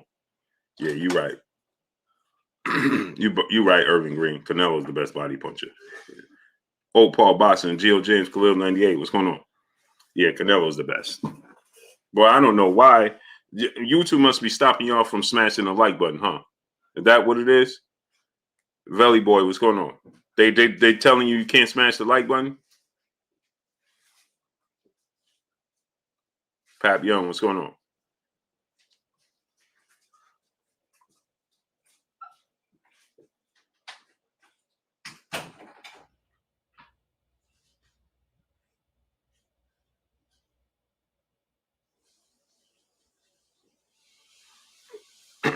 Ernest Skinner, what's going on? YouTube must have told y'all get the likes to 1.1K. John Page, my brother Batman in the building. What's good with you, Batman? My brother Batman in the building. What's good, Batman? Smash that like button, people. Kels, what's going on? The likes up, man. Get the likes to 1.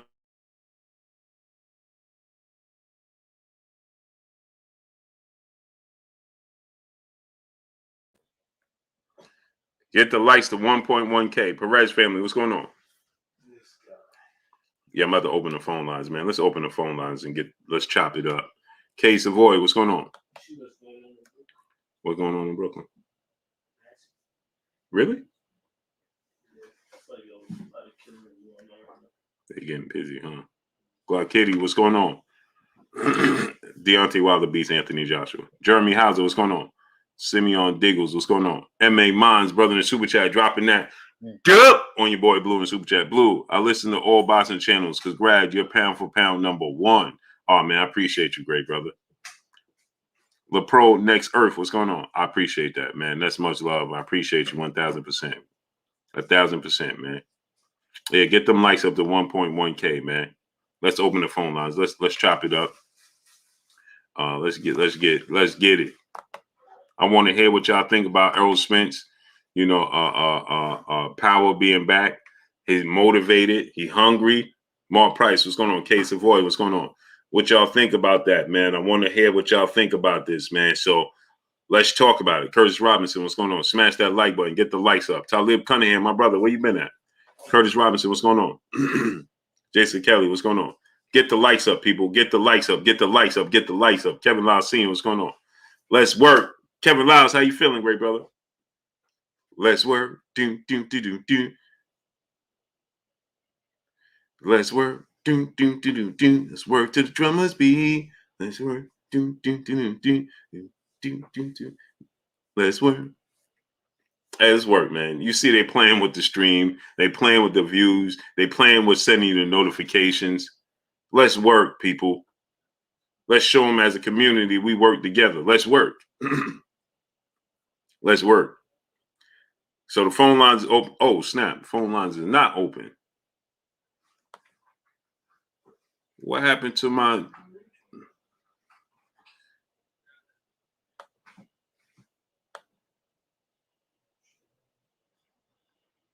Phone lines is not open.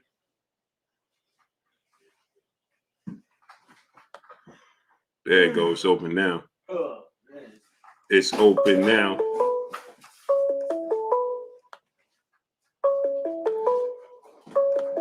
Call from. What's going on? What's your name? Where you calling from? What's up, 412, calling from Pittsburgh. Salute to Pittsburgh guy. Yay. What's good with you? What's good with you, great brother? Hey, yo, I think Look like we're gonna be sending Jimmy Garoppolo your way, man. Yeah, I think he coming our way, bro. I got big hopes on him or Robert coming to the first. He coming. He coming. But go ahead. What you think about this though? I think Spence ain't playing no games, and his jab is going to be a problem for Ugas. I got 11th round stoppage. Now, is there any possibility that you see Ugas give Errol any trouble? Well, Ugas is a real shifty guy, but I don't see him getting around Errol's jab at all. I think the arm reach is going to be a problem for Ugas. I think that's what held him back against Sean Porter. If he would have had a little bit more reach, I think he'd have took that fight easily. Yeah, but so now he stopped Ugas. What you want to see next from him though? I want to see Bud all day. Yeah, that's me too, man.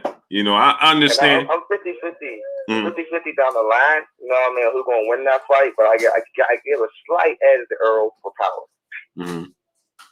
But the politics, man, is crazy, man. So I guess we'll have to wait and see. Now, what you think about the brother telling us that, you know, this is the most power he ever felt from Errol all this time? Jalen, peace of blessings, Queen. What you think about that?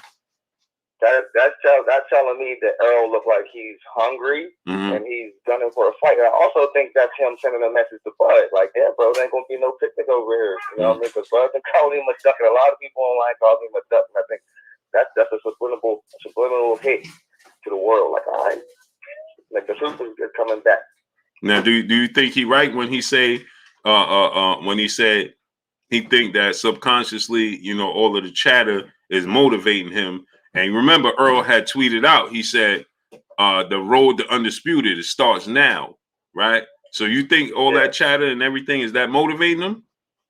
Oh, definitely. I think, like, I mean, you only can take but so much, and I commend him because he don't really comment on much of it, but you only can take so much. And the way I've been watching, you know, they've been putting out how Errol's been working out, and his work is he's been doing some pretty off the wall workouts, bro. Like, and I didn't know he was that strong, man.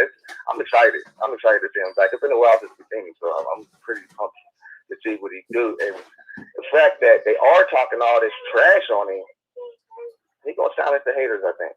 I think it's gonna be a spectacular performance against each other. Yeah, me too. I can't wait. I appreciate you, great brother. Thank you, man. It was nice talking to you, man. You're one of the best channels out there, and much love, brother. I appreciate you, great brother. All right, you stay up. Have a good one. Yes, sir. Salute.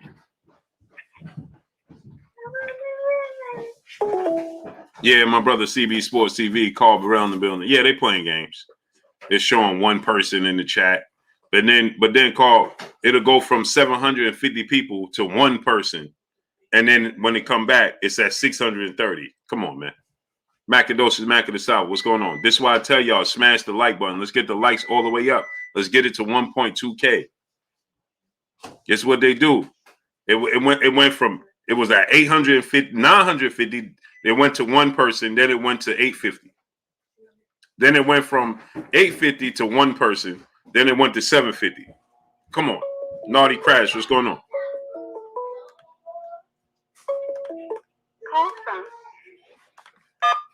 What's your name? Where you calling from, great brother? What's going on? It's Pool Kind of Boxing calling from Dallas, Texas. What's going on, Blue? Hey, man, drop that link in the chat. Go subscribe to my brother Pool Counter Boxing, man. Yes, sir. I'm excited for this fight, man. Everybody been waiting to see Errol Spence Jr. get back on his grind, man. This is long overdue. This is going to be an epic fight. I think Ugas is going to he's going to be really motivated. I think we're going to see the best Ugas Ugas we ever seen. I think he's going to be competitive for about maybe 5 or 6 rounds, and I think, Errol Spence Jr. getting his physicality together. He's going to take over on the second half, and he's going to start breaking Ugas down. We've seen how Pacquiao, how he looked after the Pacquiao fight. And if a 40-year-old Pacquiao could do that to Ugas Ugas, it's going to be hell, and it's going to be, you know what I'm saying? It's going to be pretty bad on him in there with a little youngster like Errol Spence Jr. in his prime, in top condition, and Amos Ramos almost took him out too. So you know what I'm saying? He is. That's a good point. That's a good point. He is susceptible to getting knocked out in there. by a power punch, you know. But Ugas is very, very slick and crafty, you know what I'm saying? But he's only slick and crafty for, for somebody who ain't got no power, somebody who can't break him down, you know what I'm saying? And that's going to be his problem, because he likes to stand right in front of you. You know what I'm saying? He don't really like to move around that much, and that's going to hurt him in this fight if he don't move around, because I think everybody used to the old Errol Spence Jr., who's not on top of his game. He done rededicated himself, and I think he got to make a believer out of Terrence Crawford and the rest of them, you know what I'm saying? He's got to show us that old dude with the shag, as everything boxing say, he come back with that shag, it's going to be a problem. And so, and so you think he's like Marvelous Jarvis told us he think he's subconsciously motivated. He said he ain't gonna say it. He ain't gonna say it, but he believes he's definitely motivated. You feel like he's subconsciously motivated? Well, yes, and that goes for all these fighters. As an athlete like Jordan, you know what I'm saying? He had to get up, to make those incredible, performances. You have to get up for these performances. You got to find something to motivate yourself. And I think when he goes online, he gets that motivation by seeing his haters, his doubters. And, he's a pretty bright guy, you know what I'm saying? I think athletes are constantly, scanning for motivation. And, it's funny that, they think they're bringing them down, but they actually helping them get up for the fight. That's an interesting dynamic of it all, And all the personal attacks, that's what these fighters eat. That's what they feed on, you know what I'm saying? The negativity and it's just weird how that works, and I just think Errol is a special dude because, he works so hard. I think Terrence Crawford works hard. That's why this fight is going to be so good because they're the type of fighters that push the limits. They run the extra mile. And you want to see two guys like that square off. I hope we can get the Terrence Crawford fight, Errol Spence's Terrence Crawford fight, because that's going to be our Marvelous Hagler, Sugar Ray Leonard of this generation. And it'll just be sad if the politics of boxing get into the way, you know what I'm saying? We'll be missing out on something historic, you know what I'm saying? Agreed, man. In no way we can't not get that fight, man. I know, man. You know what I'm saying? I'm paying for it. I know I'm good. I got my money right. You know what I'm saying? I'm ready for it right now, Yeah. But, that's all I got. I keep doing what you're doing, Blue. You know what I'm saying? I love your channel, the way it's blowing up. I've been with you from the beginning. Yes, sir. All of you, really. Yes, sir. You know what I'm saying? Do your thing, man. I'll let the next person come on. I appreciate you, great brother. And don't forget, drop that link to your channel in the chat. Oh, no problem. Hey, will do. Appreciate you, great brother. All right, now, all right. Poe Porter, what's going on? Curtis Robinson, True Thought TV. Yes, sir. Call in, great brother. Call in.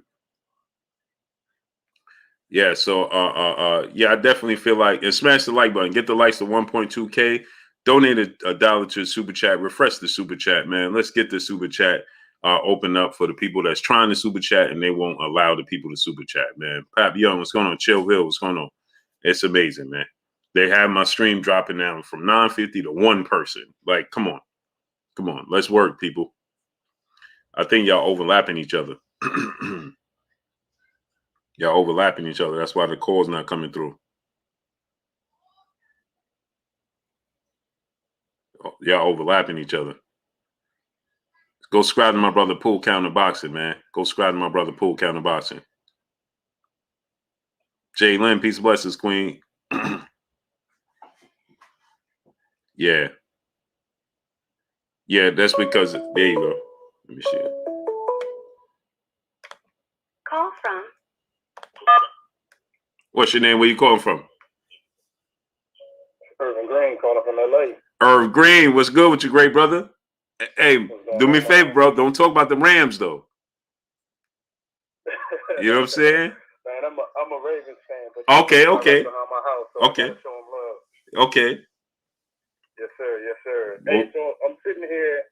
I'm listening to what the homeboy said about the state that Errol's in right now. Mm-hmm. And I think as fans, man, we're looking at this accident the wrong way, and the injury, the detached retina. Mm-hmm. Errol got something that a lot of these dudes haven't faced with, and that's death. Mm. If Errol can come back and know that he's put himself back in a position to contend for titles, and just the fact that he's alive, he's changed his regiment. He moved. He got a ranch. He's dedicated or rededicated himself to the sport. Mm-hmm. My thing is a detached retina is like a small thing to a giant. You know what I mean? Mm-hmm. Mm-hmm. I think the best thing that could have happened to him in that accident, and the worst thing happened was the accident for these other fighters. If that makes any sense, Mm-hmm. he got a whole different type of perspective on life now. Mm-hmm. Not to say everybody hasn't went through their own trials and tribulations, but I think that now taking that into the ring, it's like what can he not be? You know what I mean? Mm-hmm. After all. He cheated death, let's be honest. Mm-hmm. And it was on display for the world to see. I think he's on a different mission right now, man. Mm-hmm. Mm-hmm. Yeah, I never looked at it that way. Yeah, I think that I might, if I take a step back, I think that might be something that he looks back, 20 years down the road, and he's like, that accident changed my life for the better. Mm-hmm. You know what I mean? I'm sure he values his family a little bit more, the opportunities he has to be in that ring. Et cetera, et cetera. We look at it almost as if it's a bad thing, but this brother's still getting up in the morning, putting his pants on, making it happen. You know what I mean? Mm-hmm. I would just imagine that as he's preparing, he's got that in the back of his mind. Mm-hmm. The chatter and all this other stuff again. What is that really compared to almost losing your life? Mm-hmm. I think that's probably the biggest and best motivation he's probably had throughout his career. I don't think that there's anybody that can rattle him at this point. Mm-hmm. Yeah, that makes sense, man. It's a whole different perspective. For sure. Mm-hmm. For sure. Yeah, that's a good take right there, man, because you find a newfound appreciation for life. Well, John, he's probably thinking right now, like, let me do everything I can to set things up. Mm-hmm. And this in the 147 division, I think him fighting Ugas obviously makes sense. He's trying to get this third belt. If he don't fight Terrence, I think he's gonna go to 154, and I think Terrence gonna stay at 147. Mm-hmm. Mm-hmm. I don't think that fight is gonna happen at 147. If it does, it will happen at 154, I think. But Terrence ain't got that much time left anyway, so it's gonna get dicey. But like I say in the chat, and I know they always hate when I say it, Boots beats them all. Yeah, Boots is a different type of dude, man. He a different challenge, man. Yes, sir. Yeah, that dude. I just wanted to chime in real quick, Blue. For sure, great brother. Take up all the time, man. Appreciate you. Time. Appreciate everything you do. I appreciate you, great brother. Yes, sir. All right. Chillville, brother, in the super chat. Much love to you. Chillville. Salute to you, brother, in the super chat. Much love to you. Yeah, it's going to be interesting, right? All Around Strong, LLC. What's going on? Yeah, get the likes up, people. Let's get the likes all the way up. Salute to my brother, Giovanni Walker, brother, in the super chat. Appreciate you 1,000%, brother. Yes, smash the like button, man. Donate to the channel. Support the channel. Support the grind, man. Crystal Myers, what's going on? Yeah, man. So, y'all overlapping. The phone calls are overlapping. That's why, Baz 2947, Burgess Merida, what's going on? Eric O, what's going on? The reason y'all having a hard time getting through because it's overlapping, I see. And they're running into each other. True Thought TV, my brother said, sorry. He said, I'm trying, Blue. Sorry, I can't get through. Just letting you know. Yeah, I see it. It's overlapping, man. It's overlapping heavy.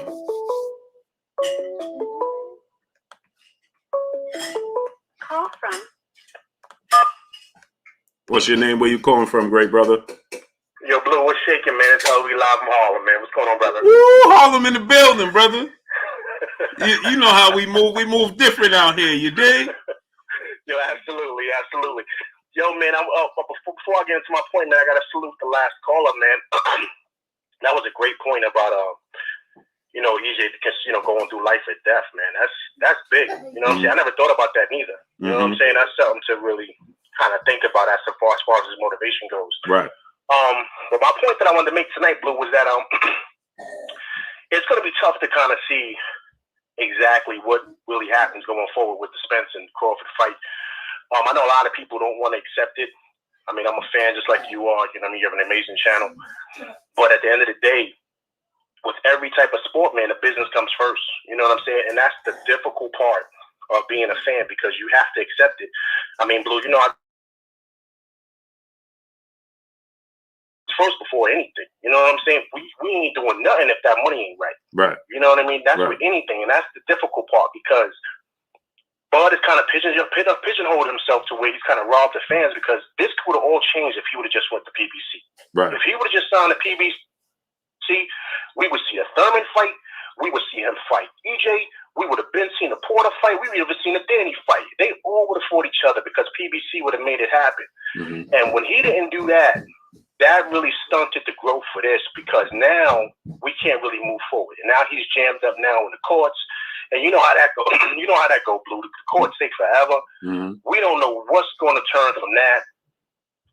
And you know, so that's the difficult part with this, man. I'm not saying that Bud's not talented, but as you all know, in all sports, man, Father Time is undefeated. Right. You know, and the more he's not exercising that muscle to get in that ring and stay busy, the more these other guys are doing it, and he's kind of behind the 8 ball in that sense. Mm-hmm. Mm-hmm. You know, also too, I know we've kind of talked about this before. I think it's a dangerous fight for him to go up and mess with Charlo. Charlo's a dangerous fighter, Blue, and the reason why I say that is because Bud doesn't have the same mentality as Floyd does. Everyone says Floyd is a different animal. Mm-hmm. Floyd is doing this in Pampers. Mm-hmm. So people got to stop comparing people to Floyd. Floyd is something different. You know what I'm saying? So we got to understand, with Tom, he became a totally different fighter. He understood, I can't knock everybody out. I got to box, and I got to win on points. Mm-hmm. Bud is totally different, because Bud has pretty much shown, like, listen, this is who I am. And if he get in there and he starts banging, Bud going to want to bang back. Mm-hmm. Mm-hmm. He can't, Blue, you know this, Blue. Mm-hmm. He cannot go in there and go toe-for-toe with Charlo. Charlo going to put him to sleep.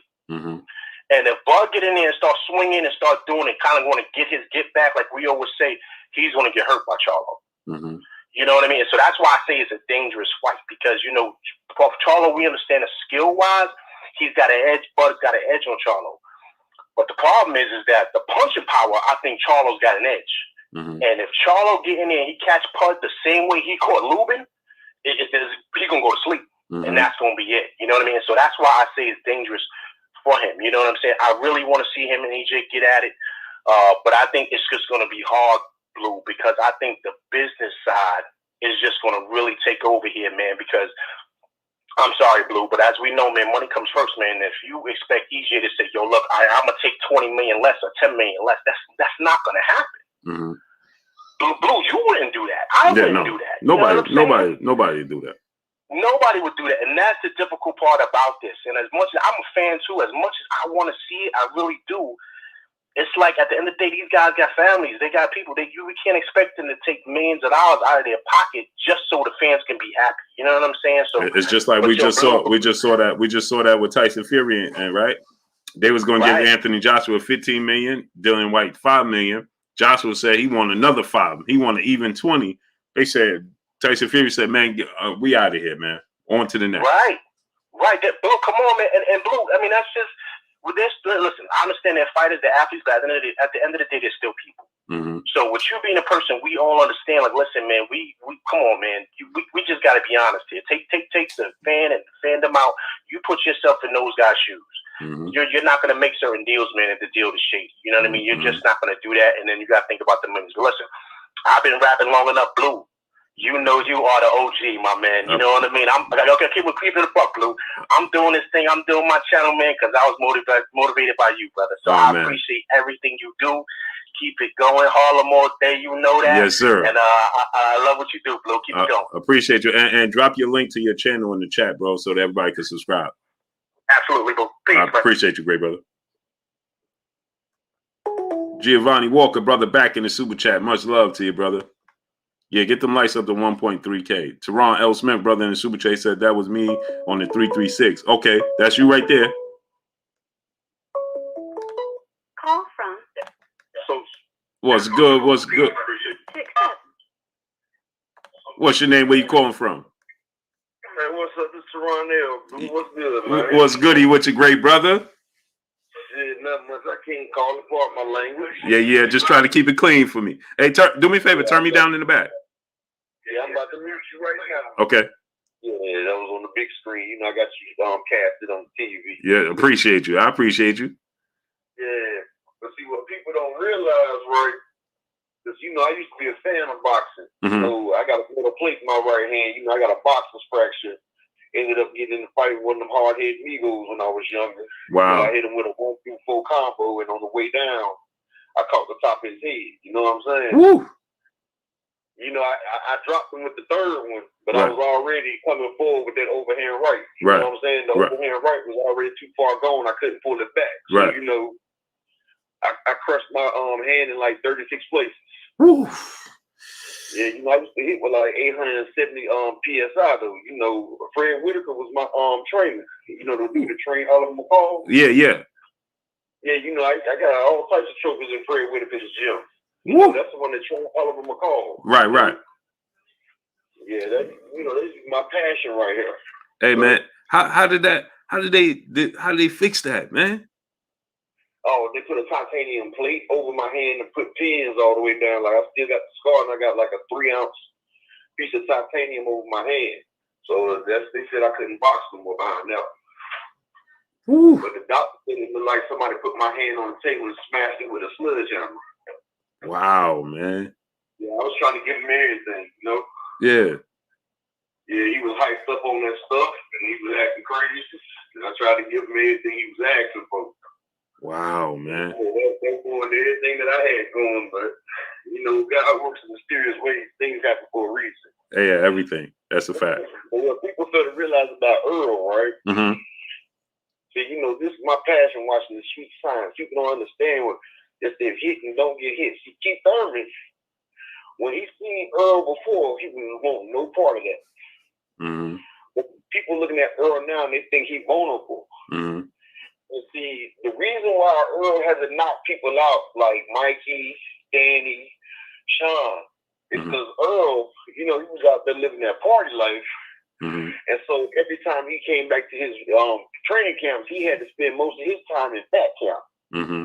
So, you know, he had to cut all that weight. Mm-hmm. Because when you got to cut that daggone weight, it leaves you drained. And by the time he gets that weight down, he don't get no strength and conditioning. Mm-hmm. See, all he's doing is just getting in shape. Mm-hmm. So he just boxes people without no power. Right. But see, the best thing about that, it added new facets to his game. It made him learn how to fight without relying on his power. Mm-hmm. See, now he had to rely on his prowess. He had to rely on his thinking. Like when Floyd hands got brittle and broke, he couldn't rely on knockout when he had to go defensive. Mm-hmm. So he had to elevate his daggone craft to where he had to outbox a person, outthink him, outmaneuver him. And see now, like he said the other day, he said, I'm about to go back to bulldozing people. Mm-hmm. See, now Earl done got his craft together like Lou said. He said, Earl don't be going into sparring trying to knock somebody out. He be going in to learn. See, I think Earl done elevated his mental so much. Now he's adding that's like you got a steak and you got the Lee Perrin sauce now. Now you got the Lee Perrin sauce on that Worcestershire. Mm-hmm. But now, putting that Worcestershire on that steak, he got that power back now. So now, he's about to come back in with all the elevated boxing IQ that he's done picked up. Plus, he's bringing the stank with him. Mm-hmm. And I'm going to say like this. He going to walk Ugas down like the 6th, 7th round. See, Ugas don't have enough power to keep that man up off of. Mm-hmm. And see, like Bundu, like Lamont Peterson. Lamont Peterson was a heck of a fighter, but he didn't have enough to keep Errol honest. Like, and if you don't keep Errol honest, Errol coming at you, man. Like, Peterson, I feel bad for Peterson in the fight. He couldn't keep that man off of him. Algier, keep that man off of him. Bundu couldn't keep him off of him. Because he didn't respect his power.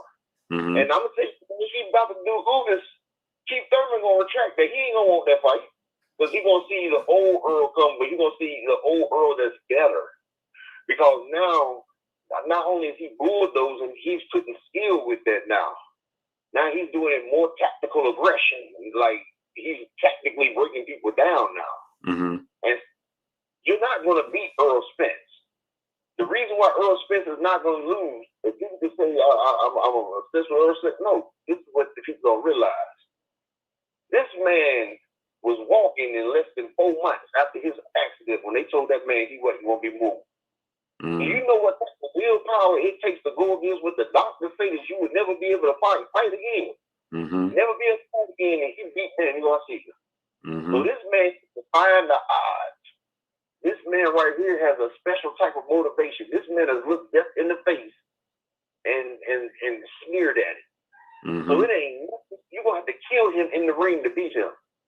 And that man right there, he's not playing no games. He said it's 2 fights left. It's trap season. This man is training. He stayed close to weight. So now he didn't have to do the fat cut. He didn't have to do fat training. And that's why the book put that man's power already in the training camp still got 2 more months. So it's only up from there.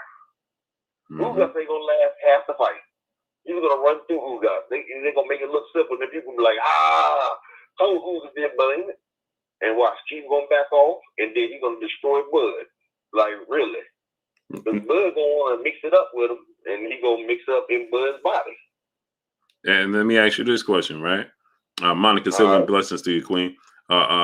So, you know, what round you think he gonna stop Ugas in? So you say he ain't gonna get to, you know, the second half of the fight. So what you think he gonna go back to that old body approach we used to?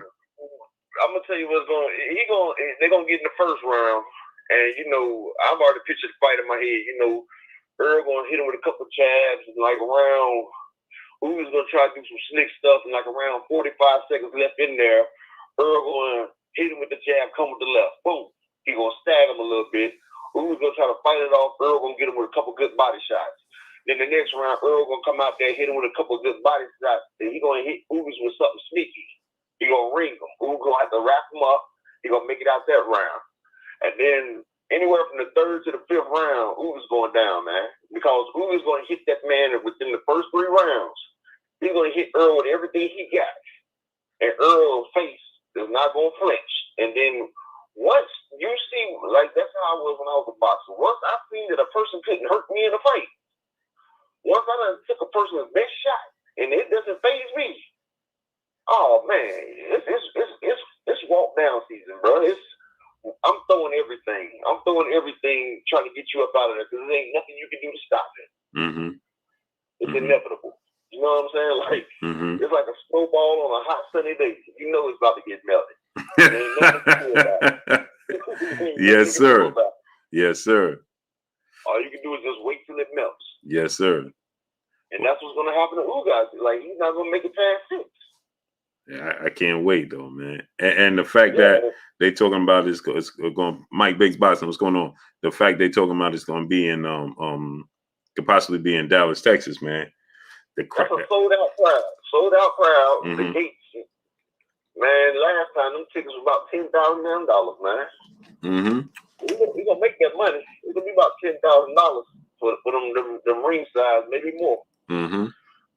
But if they do a good venue with Terrence Crawford, you know, that right there, they can make 20,000, 30,000 seats for the celebrities. They gonna pay that for that fight right there. And if you got a venue like you was talking about with the Georgia Dome or something like that, even if you seat 50,000 people, the average daggone seat is $1,000.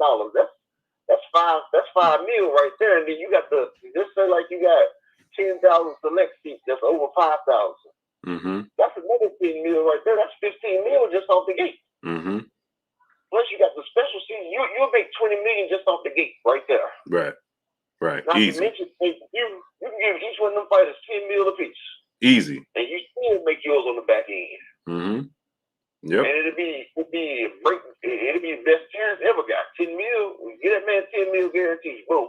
And if he can't argue with that, I mean, if he argue with that, then he just don't want to fight, bro. Right.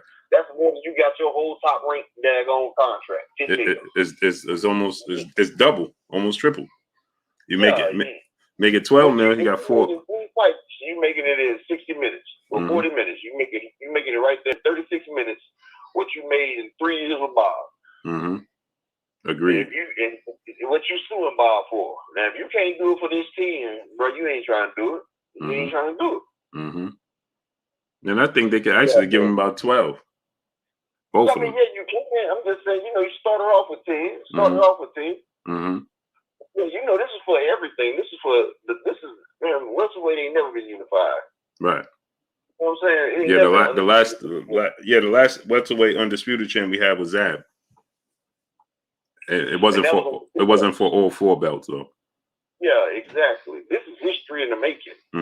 Like we have a chance to see Al Hammond and them got a chance to unify welterweight, super welterweight, junior middle. You know what I'm saying? Like this is that year. And like people don't understand, but this year boxing, people ain't about to keep taking all this because they see it's a pandemic and people ain't buying stuff like they used to. You see, because Pacquiao and Ugas, usually people don't care who Pacquiao fight, they gonna pay for it. Even though it was a slight, people showed it, they tired of buying them fights. That's why Canelo in the position that he is to have to, go to Charlo get that $50 million. And you was absolutely right on that Oscar Valdez situation. He don't want that fight, but ESPN says you're gonna take that fight, but you're not gonna get paid no more. So Oscar Valdez, he's about to get drugged, kicking and screaming into that ring with Shakur. And there's nothing they can do about it. Ball hands are tied. Yep. Because they did it with the they did it with the Terrence Crawford and the daggone Mean Machine. Terrence Crawford didn't want that fight. Bob had the performance of Errol Spence to get him in that ring right there because ESPN wanted that last fight. Right. And they wanted a big name for that fight, and they got Terrence Crawford on a championship fight for that last fight. Made Bob go out there and promise things that he couldn't produce. He knew he couldn't produce. Perjured himself. ESPN, they own Bob's tail, so if ESPN say jump, Bob gonna tell him how high now. They don't realize there's power behind these people. Right. Agreed. Yeah, that's me back on distribution deal right there. Without ESPN, Bob and them ain't got nothing. Yeah, they got to respond to ESPN. Yeah, and them boys sat there and it was like it was scripted. And all the analysts, even the dude that used to always look up for Valdez, he was even on it. Yeah, all of them said the same thing. Hey, he can't keep avoiding Shakur. I ain't never heard the whole panel say that. Man, I see that to my wife. I said, yeah, that boy's going to have to fight now. Yeah. Shakur put out there and that's it. Yeah. But I ain't going to hold it up no more, man. This is my best part of the day. Get to the show, man. I be trying to get home and catch it and everything. Man, I appreciate you. I appreciate you, great brother. All right, I'm going to give it to another one of these great brothers. All right. About the call. All right, brother. Blue Blood Sports, like, hate, supply, and comment. Yes, sir. Yes, sir. Get them likes all the way up. All right, brother. Peace. Giovanni Walker, brother, in the super chat, dropping that half a dub on your boy Blue in the super chat. He said, Blue, people act like Spence eyes affected his skills. He was still training, not even knowing he had a detached retina. He had a full training camp. I think he will be okay. Agreed. Yeah, if it wasn't for the fact that he went through, if it wasn't for the fact that he went through, the pre-fight routine checkup, he wouldn't have even known about it. You're right. I agree. Call from. Hold on 1 second, okay, great brother? Gotcha. Jordan Sapine, brother in the super chat, dropping that half a dub on your boy Blue in the super chat. He said, great live stream, my guy. I just wanted to say Spence versus Thurman is the fight I want to see, and I think it will be closer than people think. My close friends think it'll be done by round 3. He said he think it'll be closer than people think. Hey, I want to see that fight too. I just don't want to see it next, right? I want to see Errol Spence and Terrence Crawford, man. I don't want to waste no more time. I don't want to risk one of them losing. I don't want none of those things to take place, right? Jordan Sapine dropping that half a dub on your boy Blue. I agree, man. It's going to be a great fight. Keith Thurman, Errol Spence. I just want to see Errol Spence, Terrence Crawford. I don't want to waste no time. I don't want to take no risks. I want to get that fight in and over with. We missed too many big fights. Jesus Valdez Carranza, brother in the super chat. I think Ugas is tough, though. Cubano. Oh, for sure. Ugas is definitely skilled. He just don't have the power to keep Errol Spence honest. You understand? St. Louis Mick, what's going on? But what's your name? Where you calling from? What's good with you, great brother? Oh, sure. New Orleans. Marvelous, aka Green Hulk Dunham. Salute, my brother. Green Hulk Dunham in the building. Hey, bro, I got to get to New Orleans, bro. Man, you got to get over here, man. Man, I got to get there, man. I got to know get you there. would enjoy yourself. You already see it. And quiet as kept, we really are becoming more and more of a boxing city. You're seeing that more and more out here, man. I keep the boxing conversation going. I like to consider myself the LDBC of my job because people come to me and ask me for boxing information all the time. And I love giving it. I find myself saying, hundo, dub. My wife know when it's time to get up because we don't follow any alarm clock information anymore. It's straight up Blue Blood Sports TV back at y'all with another one. Oh, man, I appreciate you. It's time to get up in the morning, man. I appreciate you. Y'all doing the God's work, man. I appreciate y'all really running this old media out of it, and y'all letting people know what's really going on behind the scenes. All they have to do is use common sense and pay attention, man. It's obvious if they pay attention. I had to hit you up and let you know this, though. For the longest time, I was a guy always talking about Bud, this dude Crawford, Bud. And then I saw EJ start paying attention. And I was like, Bud is a great fighter, but EJ is special. Sometimes I don't think people know how to really pay attention and watch the way this brother moves in the ring and what he does. All that being said, after I saw the Porter fight with Bud and Porter, that gives me more confidence that EJ is going to beat him based on what Porter was able to successfully do against Bud.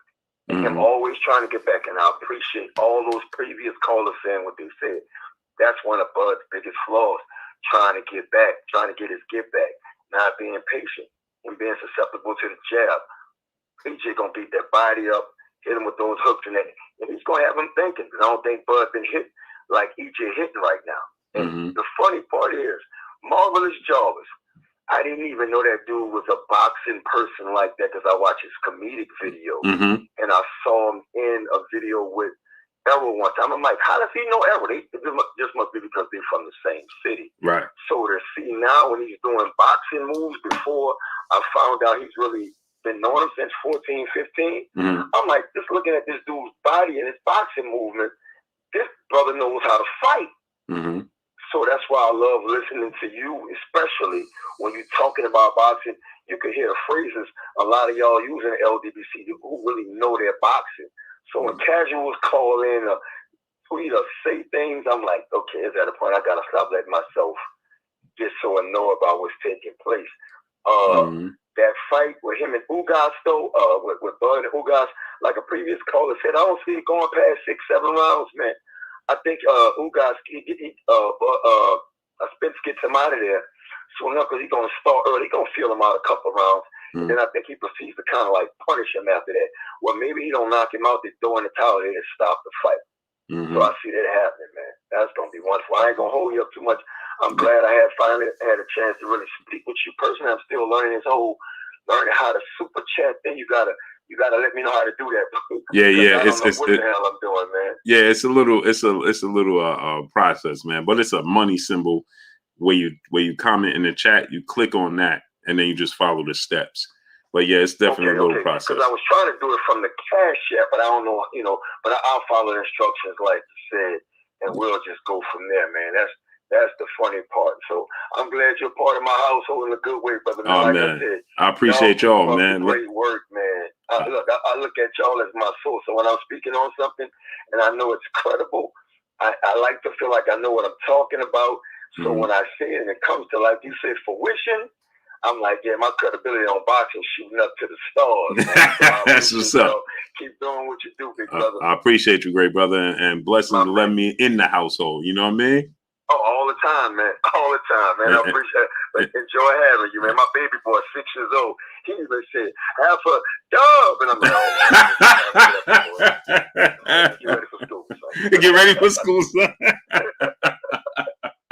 Hey, man. Hey, give the queen my best wishes, man. Definitely, man. Definitely. I'm yes, definitely going to let her know. She's going to be happy I made it through. Yes, sir. Appreciate you, great brother. My man. Anytime. All right. Yeah, True Thought TV. I'm gonna see if I could. I'm gonna see. Inbox me your number on Truth or TV. I'm gonna see if I could dial you. And smash that like button, people. Call from King Judah. Oh, my brother. What's good with you, King Judah? Man, what's going on, brother? Ain't nothing, man. I'm just a squirrel in your world, great brother. That's what's up. That's what's up. Look, man, it's good to finally talk to you, man. I watch you every time you on, every single time I'm on, bro. But I just wanted to say I finally get a chance to voice my opinions with my voice. Yeah. My biggest problem, this is my biggest problem. I can't stand how people try to down talk Errol Spence as if he's ducking or if he's showing some type of weakness in any way, shape, or form. Ever since I've heard about Errol Spence back in the amateurs, all I've ever heard is how he steps up, he works hard. He hasn't shown any type of weakness since I've heard of Errol Spence. But you have all these people trying to down talk this man. You know what I mean? Mm-hmm. And that's my biggest problem, because like I said, man, this dude he's been thrown through a windshield, and he's taking all comers. He's trying to take the best challenge available. Mm-hmm. I just don't understand how you can fix your mouth to down talk a man like that. Mm-hmm. Mm-hmm. Because we don't deal with facts. So it's the sport of boxing. The reason we are so attached to the sport of boxing, more so than most sports, is because our emotions are tied to one person. You know what I mean? So it's almost like it's like a relationship, more so than a football team or NBA team. There's multiple players. They change hands. To next season you might be missing 3 people from the basketball team, 3 different people. So you get attached to the actual team, but you get accustomed to understanding that you can't control the outcome. More so in boxing, you feel like, are you a fan of Terrence Crawford? You feel like you can control the outcome, although you can't. You know what I mean? But it's one single person that you attach, you hitch your wagon to, and because you do so, you can't. The accountability goes out the window. You know what I'm saying? Exactly. All accountability goes right out the window, and so it just turns into there is no facts. We're not dealing with facts. It's all emotion. You know what I mean? And that's at the end of the day, you can't unsee the truth. You know what I mean? Exactly. It just gets I understand it just gets frustrating that you trying to you see it. You know what I'm saying? Where people will tell you Errol was avoid it just doesn't even add up. Right now, people say, "Oh, all this time Errol been holding up the fight." Well, Terrence Crawford is in court saying that Bob Arum held up the fight. You can't have it both ways. And at one point, Bob Arum said he was Terrence Crawford who didn't want the fight. Right. So and he also Bob Arum also said that Terrence Crawford was difficult in negotiations. Right. But to stay on topic, man, my opinion is that this fight coming up with Ugas. I'm a big Errol Spence fan, but I'm not just coming out saying that he's going to get a stoppage. I rarely ever predict a stoppage, but I do believe he's going to win this fight convincingly. As far as in the way I think he'll do it is, I think he's going to break him down with the jab, and like I said, he's going to land his hard shots at will. And I think Ugas is going to go into a shell, man. Like later, like after the 7th, I think you're going to see a timid Ugas. Like I think Errol Spence is going to put him in a shell, and he's going to kind of cruise to a victory. Now, as far as the Terrence Crawford fight, I see it kind of going the same way. And I think that Terrence Crawford, either way he goes, either decision he makes, if he tries to do what he does already and kind of give up rounds early, he's going to lose. He's going to lose on the scorecard big. But if he tries to come out and think he wants to keep pace with Errol Spence, I think he's going to get hit with something hard early. Mm-hmm. So I just think in the second half of the fight, man, like after round the 6th and the 7th, either way it go, I think you're going to start to see Crawford fade because against Porter, a lot of people didn't see it, but I saw Terrence Crawford fade. I think a lot of those that pressure and that body shot and that constant pressure, I saw Terrence Crawford slow down.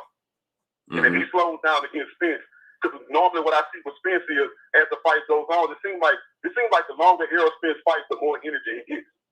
Mm-hmm. So I just see him like in the later rounds, man, kind of just walking Bud down. I'm not going to call the stoppage there either, but I think it's possible, especially if he does go into that mode where he likes to try to go tit for tat and he likes to try to get his get back. I just think Errol Spence is the worst person in boxing to do that with. Where if you try to throw all caution to the wind and you just want to get your dick back, I think Errol that opens Errol Spence up to stop. Mm-hmm. Mm-hmm. Yeah, Errol paces himself very, very well. but it's but he's still, although he's pacing himself, he's still putting on effective aggression, right? He's still putting mental and physical. It's a similar type of pressure that Sean Porter put on you, but it's in a different manner. Sean Porter is hyperactive, right? He's hyperactive. Like Sean Porter's conditioning is through the roof, right? He could do that from round 12, 1 through 12. Sean Porter is just moving this, that. Errol does it strategically. So I understand exactly what you're saying. Yeah. Mm-hmm. Yeah, great, brother. I'm like I said, I don't want to hold up too much time, man, but it was good talking to you, brother. Keep doing what you're doing. Always good talking to you, my great brother. All right. Danielle Bolden, peace and blessings to you, Queen. Hope you're well. Hope you're feeling well. Glad to have you back. Lead by example. What's going on? Danielle Bolden, peace and blessings to you, Queen. DJ Eddie King, what's going on? I'm glad to have you back. I was wondering where you was, Queen. Prices for everyone. What's going on? Kimber 4509. What's going on? I'm glad you're healthy and I'm glad you're back. Blessed to you and your family, Queen.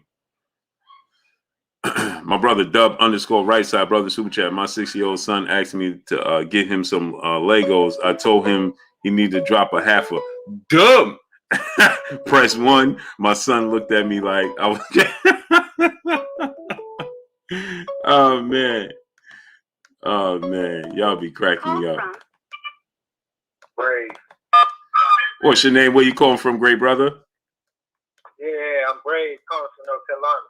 NC in the building. Salute to NC. Yes, sir. Yes, sir. What part of NC you in? I'm in Greensboro. Okay. Say less. Salute to you, great brother. Oh, my pardon. No. So good. Shout out to the son, yo. I said shout out to you, bro. Oh man, I appreciate you, great brother. Bro, I've been watching you for a while, man, and I just want to start off by saying I appreciate your titles, man. Because I watch a lot of boxing dudes, and they put their titles as I think, or they put their opinion as titles, and that always get click on it. You start off with the facts. Right. Some of these quotes you be getting, it takes me weeks to find them. So shout out to you for that. I should be getting these quotes. Hey, you know what happens, man, is that I got a lot of sources. A lot of people give me information. A lot of people, they give me information. They tell me a lot of stuff. But people expect me to. It's like you. Let's say you give me information behind the scenes. People expect me to come here and be like, "Hey, I got it from here." No, I can't do that. Oh, fact. Yeah. You understand? I know dates. I know so many things. It's a me and you conversation. Or sometimes they'll tell me, "Hey, man, I ask them all the time. Is it okay if I put this? Is it okay if I do this? Because you don't want to strain your relationships. No. Yeah, that's true. But I usually find it a week later. It's just you had the inside source. That's it. And so you know what happens? Oh man, this would have turned to. Oh, Blue, you made that up. No, I didn't make up nothing. You just take your time for you to catch on. Yeah, fact. I'll never up there. I say, or I think you always say a source and then you quote the source. Yeah. So I message you for that, man. I appreciate that. I appreciate you. Errol Spence and his strength and conditioning, man. I don't think he changed from Blu-ray to the other guy. I just think he's using the other guy to get his weight down because Blu-ray and him, they chemistry when he's on point, like the Algieri fight, the Van Heerden fight, the Peterson fight, and like 4 fights before that, his conditioning, his strength he looked like an action figure out there, bro. So I don't think he's gonna go away from that. I just think he's using him to get his weight down because I watched a couple videos and he the same guy he worked with Regis. So I think he's using him to get his weight down. Oh really? I didn't know that. That's good. Yeah. Oh, so that dude got more than one. So he working with a few people then. Yeah. He worked with Regis. He got a female boxer he worked with. Oh, I taught you something, Blue. Yeah, you just put me on to something. Now you got my brain churning. You know what I'm saying? Yeah, he worked with a couple boxers, but he more like a nutritionist. Right. And that's what I thought, because I knew Errol said he was hiring nutrition. That's what I thought, because most of the when I looked at the few, I watched 2 videos, and when I watched them, it was more so about I saw cooking and like so. Yeah, I think it's about his nutrition. Right. But Blu-ray is about strength, right, movement, and that stuff. Because in most of his fights, like he's not knocking people out because the competition went up. So now it's a war of attrition. Right. Like you tell against Danny, even he said it himself. He said, I started to get tired in the later rounds because I feel all he did was box and get some road work in. I feel like that's all he did for that fight. But like you said, he a boxer in Memphis, so he pulled out the win. Yeah, and I don't think if Terrence fights Charlo, in my opinion, I gotta say that. In my opinion, I think Bud will put up a good fight. I heard some people saying it's gonna be bad, but little Charlo, he takes rounds off too. He's a great counter puncher, but Tony Harrison he's a decent fighter, but the first fight shouldn't have went that way. Little Charlo, he didn't throw a lot of punches. I think Crawford will throw those punches in between Charlo, and you saw against Porter, he could move in and move out and move in and move out. So I think it'll be a closer fight than people say.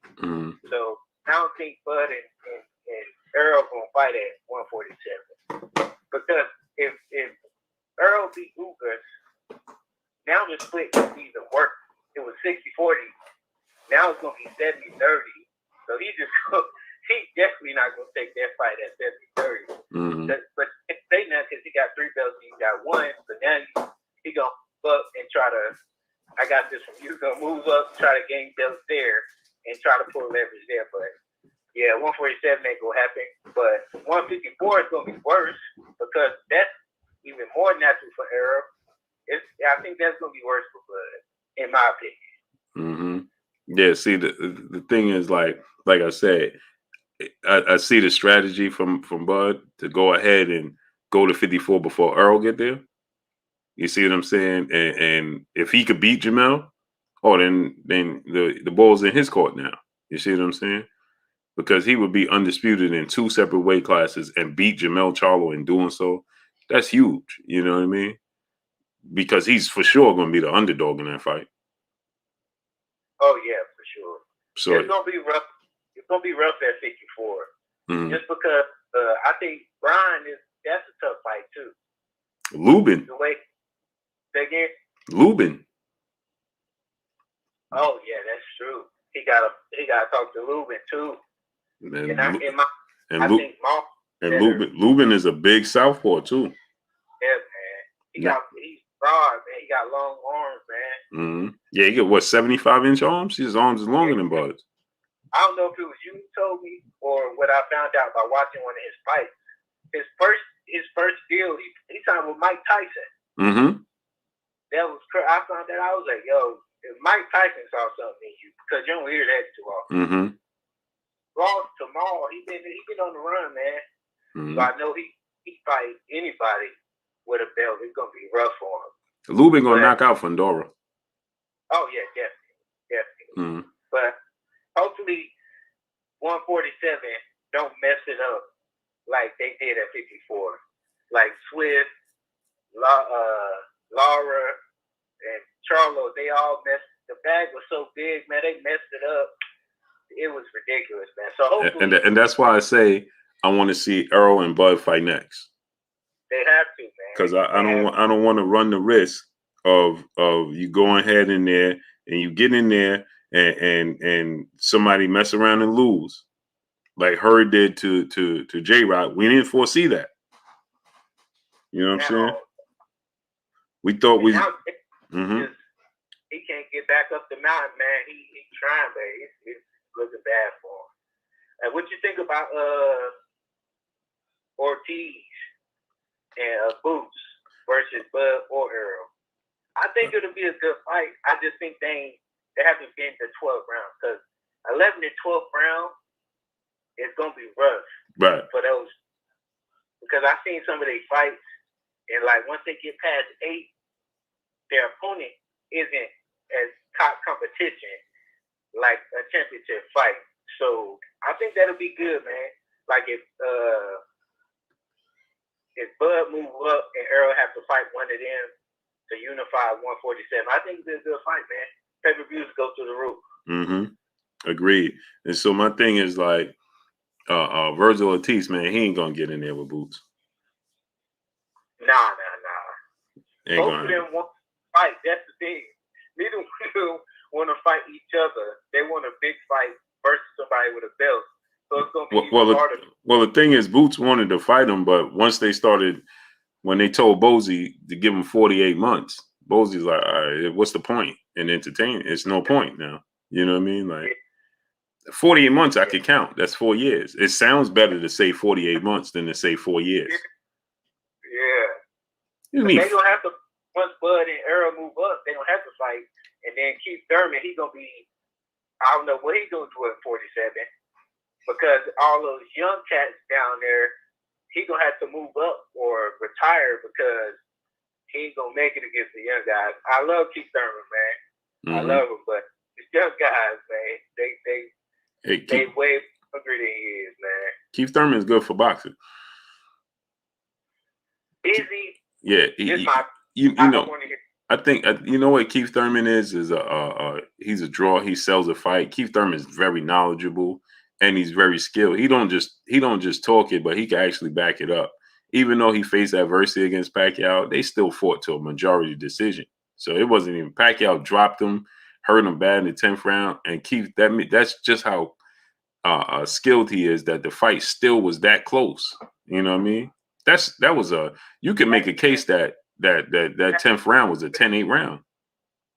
That man was he was old, man. He was a dinosaur, man. No, but I'm saying like in the 10th round, you could say that was a 10-8 round. In the first round that he dropped him was a 10-8 round. That's a 4-round swing. That's true. So for it to be a majority decision instead of a unanimous decision, that's true. That means Keith was doing some major work because he was already down without the other rounds. You already down 4-0. Yeah, that's true.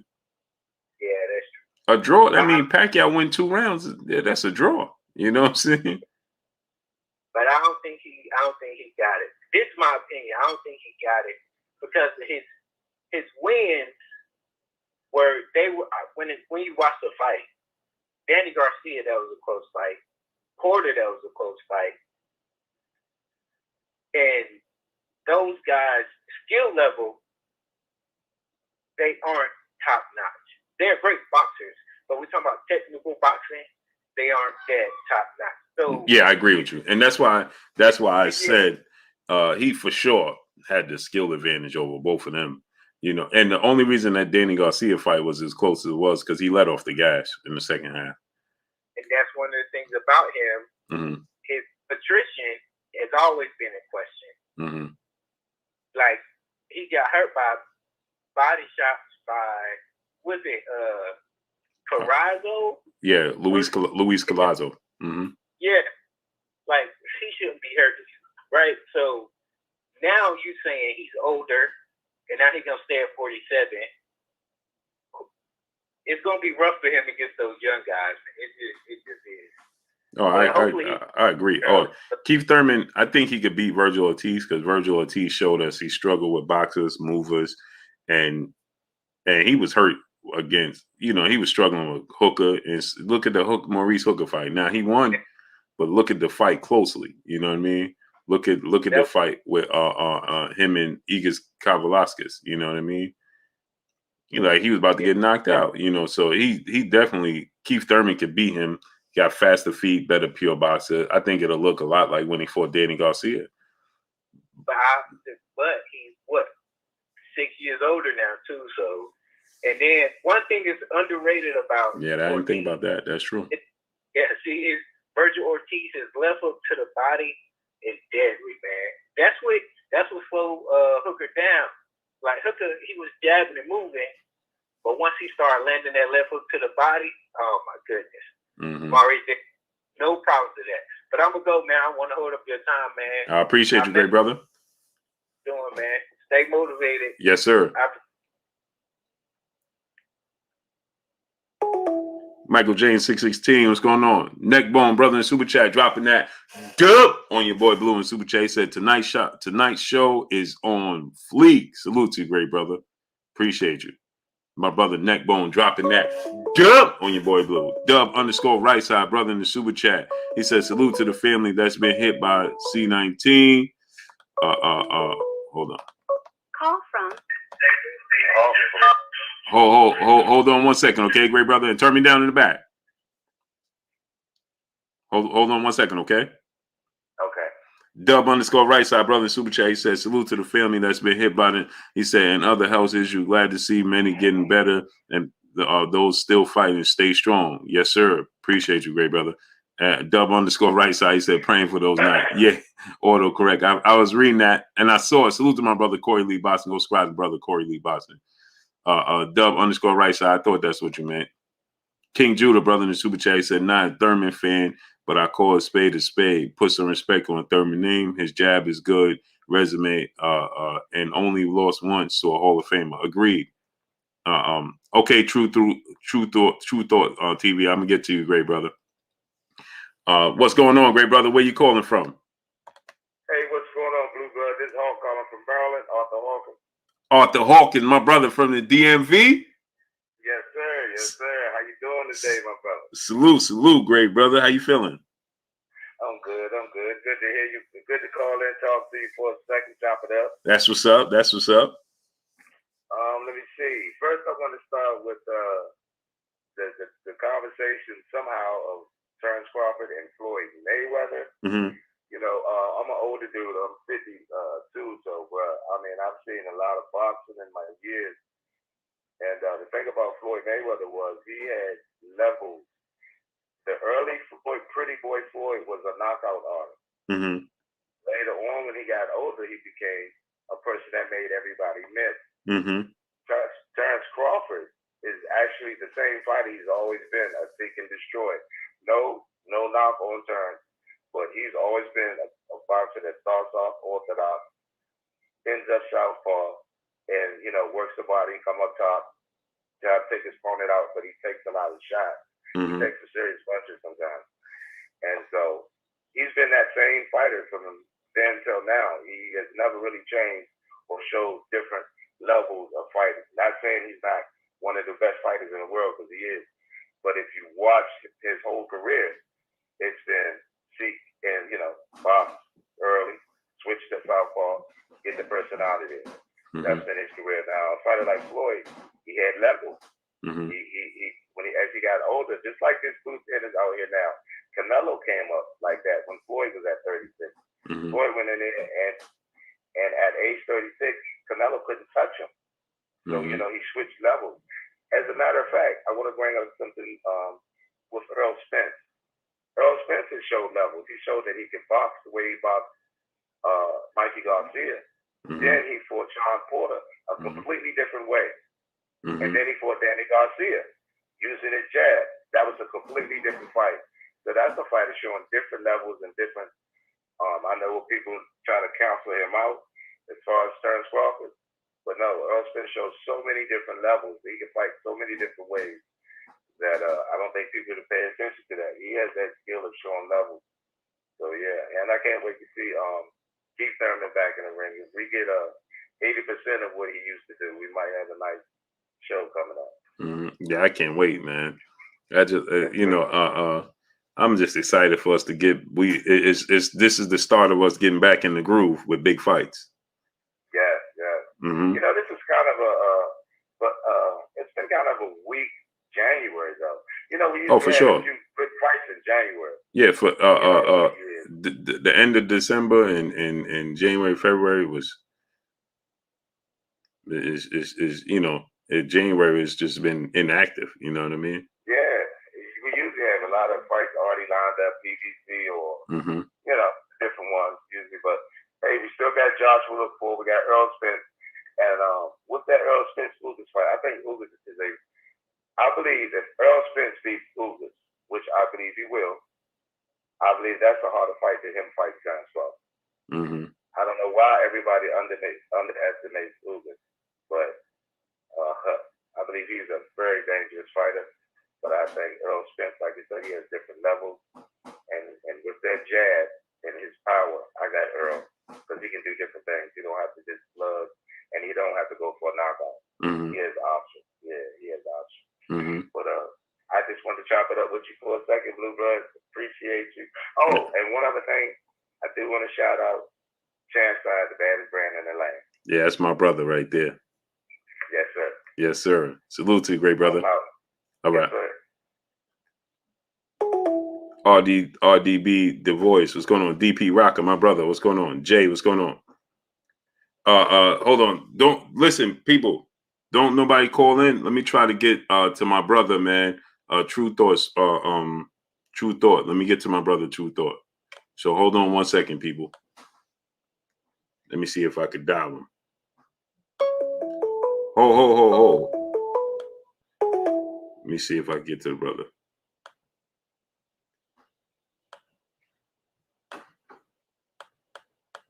Oh, man. I'll go back. 3, 8.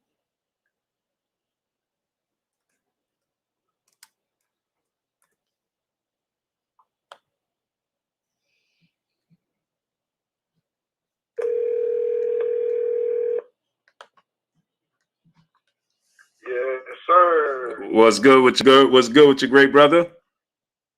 Big bro, what's good? They tried to hold us back last night. They can't stop us. They can't stop us. You understand me? That's right. I just want you to know we see it. Yes, sir. Ain't nobody crazy. Yes, sir. Yeah, but I was just gonna try to pick up, where I left off last night. I just got a couple things. I ain't gonna take too long. I want to keep it respectful. No problem, brother. But I wanted to get your opinion and see some of the people's opinion in the comments. There's always the conversation of like who's the next Floyd Mayweather, right? Mm-hmm. That's like typical. Mm-hmm. One thing that I feel like in that conversation that never comes up that always surprises me is, and correct me if I'm wrong, just on paper, isn't Terrence Crawford the closest fighter to Floyd on paper, like in all of boxing, or am I missing somebody? Yeah, no, I would say if that was anybody, it would be Shakur Devin Haney. Okay. Terrence Crawford reminds me. Terrence Crawford reminds me of, if you're going to compare him to anybody yesteryear, of without the defense of responsibility, I would say Pernell Whitaker. Okay.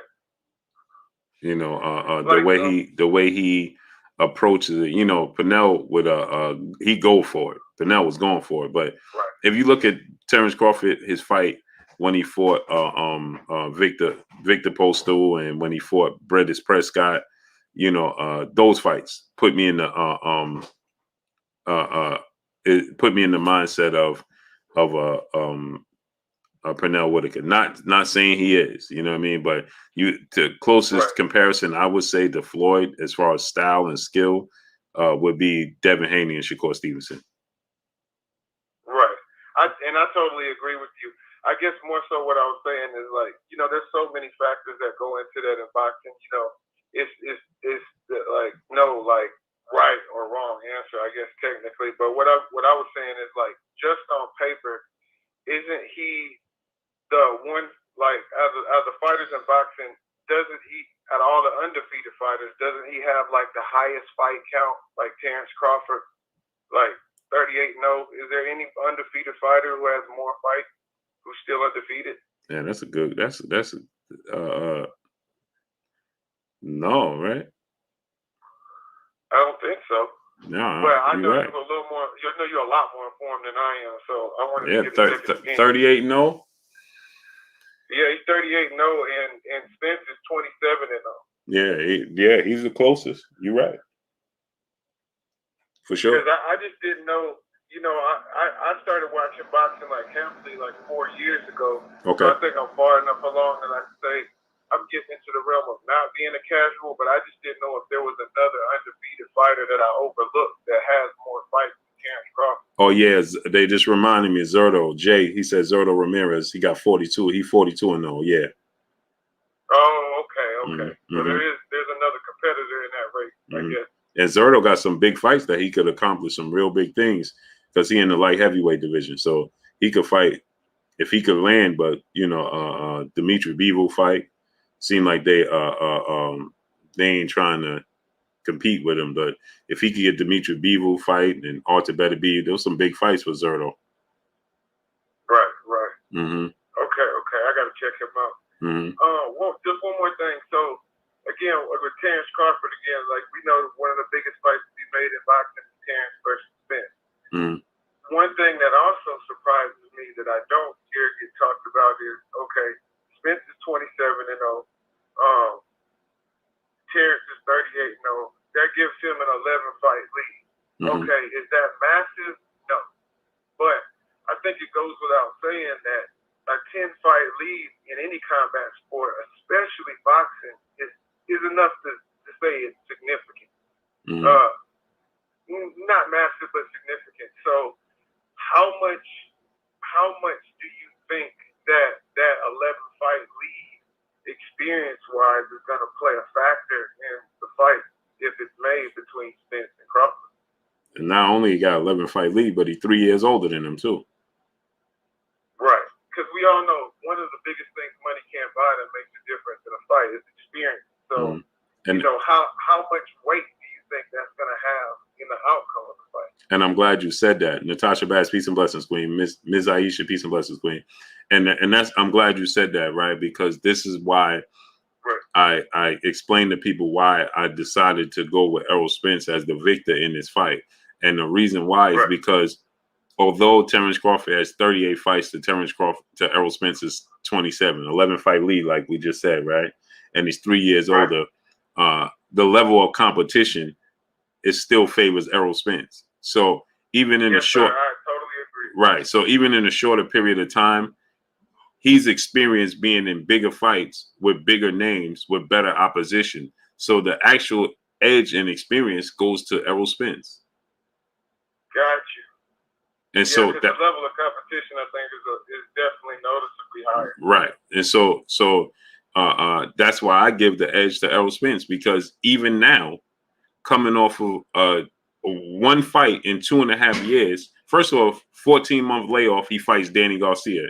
Then that ain't no walking apart. Right. Especially coming off of it's one thing to come off of a 14-month layoff for inactivity, right? Right. But it's a whole nother thing, a 14-month layoff coming off of suffering a horrific car accident. Right. And I'm so glad you said that, not to cut you off, but I think I speak on behalf of anybody who's got common sense or intelligence when I say that go watch the video of that car crash, and then I want anybody to look at me and tell me that not only is it easy, but that they could just jump out there, be in a car crash like that, come right back in record time, and then fight a champion like Danny Garcia. And whether he was a little slow or not, you try doing that. Mm-hmm. And so, you know what I mean? And on top of that, supposed to be dead. That was horrific. And then on top of that, you're not spending your time, again, like I said, the 14-month layoff, if you're spending your time working on your craft, he's spending his time trying to get his health and physical back. Right. See, so that's a completely different, you understand what I'm saying? And then to go in the fight and say, and only be 80% of himself, which means he still had to be questioning and second guessing himself. Yeah. And by the way, he was 80% of himself and still won. And still won. But that's what I'm saying. And on top of that, you for him to go in and fight 80% of himself, he knew he was only 80% of himself. So that means he still had to be second guessing himself. Can I take a punch? Can I do? You understand what I'm saying? Right. Am I going to be able to when I see the opening, can I land? You know what I'm saying? Obviously, on the flip side of the coin, I think that he also had to have some level of confidence that even at 80%, I can get the job done. Right, against Danny, right. And but on the outskirts, of course, we ain't going like Marvelous Jarvis was just saying. He's always even keel. He's never up or down. It's just all the way across the board. He's just even keel all the way across the board, right? So yeah, he controls his emotions. Right. So we never ever seen him. You're not going to see him flustered or you're just never going to see it. You know what I mean? But he's a human being, like Marvelous Jarvis said. He's still a human being, so you know it got across his mind. Right. You know what I mean? So that's right. It's you know, he don't get enough credit for that because, again, the sport of boxing is a emotional sport. So we always focusing on through the lenses of the fighter that we favor. So would you say Thurman has a better chance against Spence than he would Crawford? I mean, excuse me, Crawford. Would he have a better chance against Crawford rather than Spence? And me personally, you know, and this is no slight to Keith Thurman because I love Keith Thurman. I think he's a great fighter. I just think he had his feet out of the game too long. And, you know, when you put your feet back in, you know, you got to get it. It takes time to get adjusted to the water. You know, when you put your feet in the water initially and you start splashing and moving around in the water, it's freezing cold, right? But once you get used to it, your body temperature gets you used to it, you're good. When you go out the water, get back on the sand, lay down with your missus, whoever that may be, eat a sandwich, have some chips, then go back to get in the water, man, it's a whole different type. Initially, when you tried to do it, it was a different scenario. But now you're trying to do it, man, your body would take a minute to get adjusted to it. It's even worse than trying to do it the first time, right? So Keith Thurman had his feet out the water for a very long time. And he's coming off a loss. And now he's trying to reflick the switch back into that mode. And he's doing it. See, initially, like I said, when he was doing it, when he initially did it, he was able to build himself up. Now he's flipping that switch, coming back in the game off a loss, and got to do it at the highest level. Right. That's a different. And Spence has a lot of weapons that'll be a threat for his style, and Pacquiao doesn't. And then on top of that, you got to think about it, right?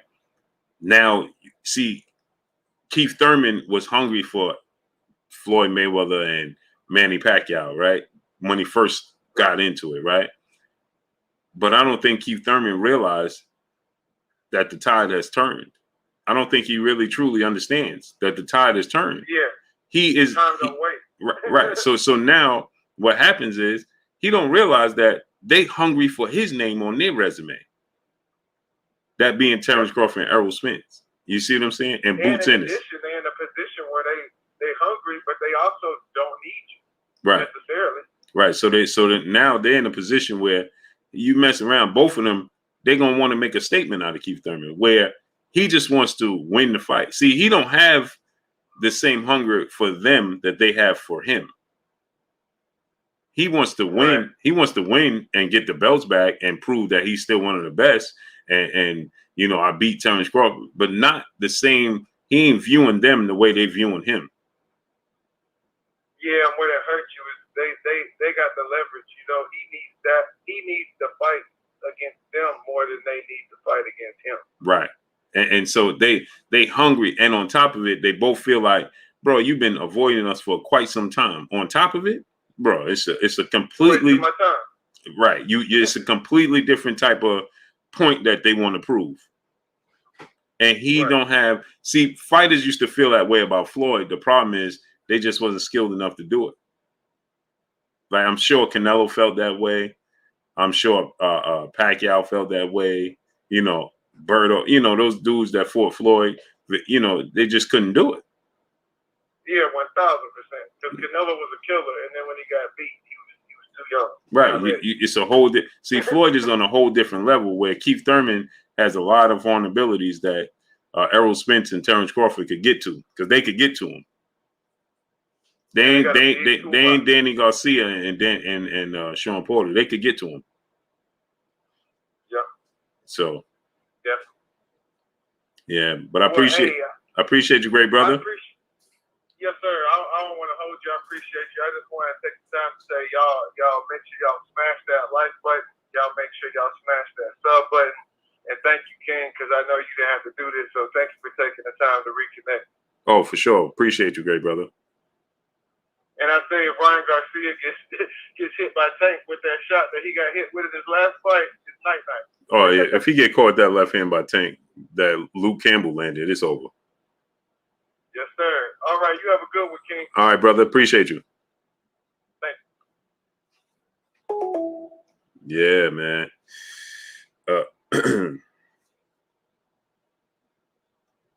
Yeah, Keith Thurman is Keith Thurman's a very good fighter, but boy, the hunger ain't there like it was before. The hunger for Keith Thurman is different than. What's going on, great brother? What's your name? Where you calling from? Jay, St. Louis. The St. Louis in the building. What's good, great brother? What's up, dog? Hey, why y'all be saying, Ryan? How y'all do y'all initiate men mental health? Do we what? Do y'all we don't recognize men mental health because like what y'all be doing my boy Ryan Garcia? Hey, no, we ain't doing Ryan Garcia. Ryan Garcia is doing Ryan Garcia wrong. But I'm saying that, like, you know, Errol got hurt or whatever, but when Ryan get hurt, it's a problem type stuff. Like, he broke his hand, shit. Tank broke his hand too. But Ryan broke his hand when? During training camp. That's what they told you, right? Right. But Tank Tank broke his hand in the fight. Actually fighting. Ryan is doing more talking than fighting. And we got to look at it from this standpoint. Ryan told us, and again, like if that is the case, you know, hey, listen, I'm all for it, man. I personally have situations and scenarios that I suffered with that very close and losses. People I lost because of it, so I take it very serious. But here's the thing, you know, Canelo has told you this dude ain't in the gym. He ain't participating. They gotta push him to stay in the gym. He ain't serious. Throughout that whole time, did you not see him on social media? Yeah, he stayed on social media. All right. So why you can't be in the gym? See, because let me explain something to you, right? The first thing they teach you when you're dealing with any kind of issue is that matter is to work out. Right. Because it helps you out. So what is he doing? But it's kind of like a new gen. I don't support most social media type stuff, but it's a new generation of it. Like, that's how he gets money. He's backhands, money, he ain't boxing type stuff. Right. And I get that, right? And I respect that. But just say that's what you're doing. But Jake Paul, he keep promoting this stuff. Like Jake Paul, you know, Jake Paul ain't no real boxer or whatever, but like that's how you promote your stuff. You sell tickets about social media type stuff. So when he get back in the ring, it's gonna be a sold out, you know, event. Yeah, but that's not true either. Because the other fighters ain't going as far as he go on social media, and they selling more tickets than he is. So who you got between him and Haney? Devin Haney. Let me tell you what Ryan Garcia has shown me. From what we hear from his camp, from what I hear from sources, Ryan Garcia is committed to the sport when he thinks about being committed to the sport. That ain't a fight. He don't live a fighter lifestyle. He ain't a fighter. That's why he was so happy when he got floored and got up, beat Luke Campbell, just to tell the world that I faced adversity. See, I'm a real fighter. Well, you ain't been in the ring since.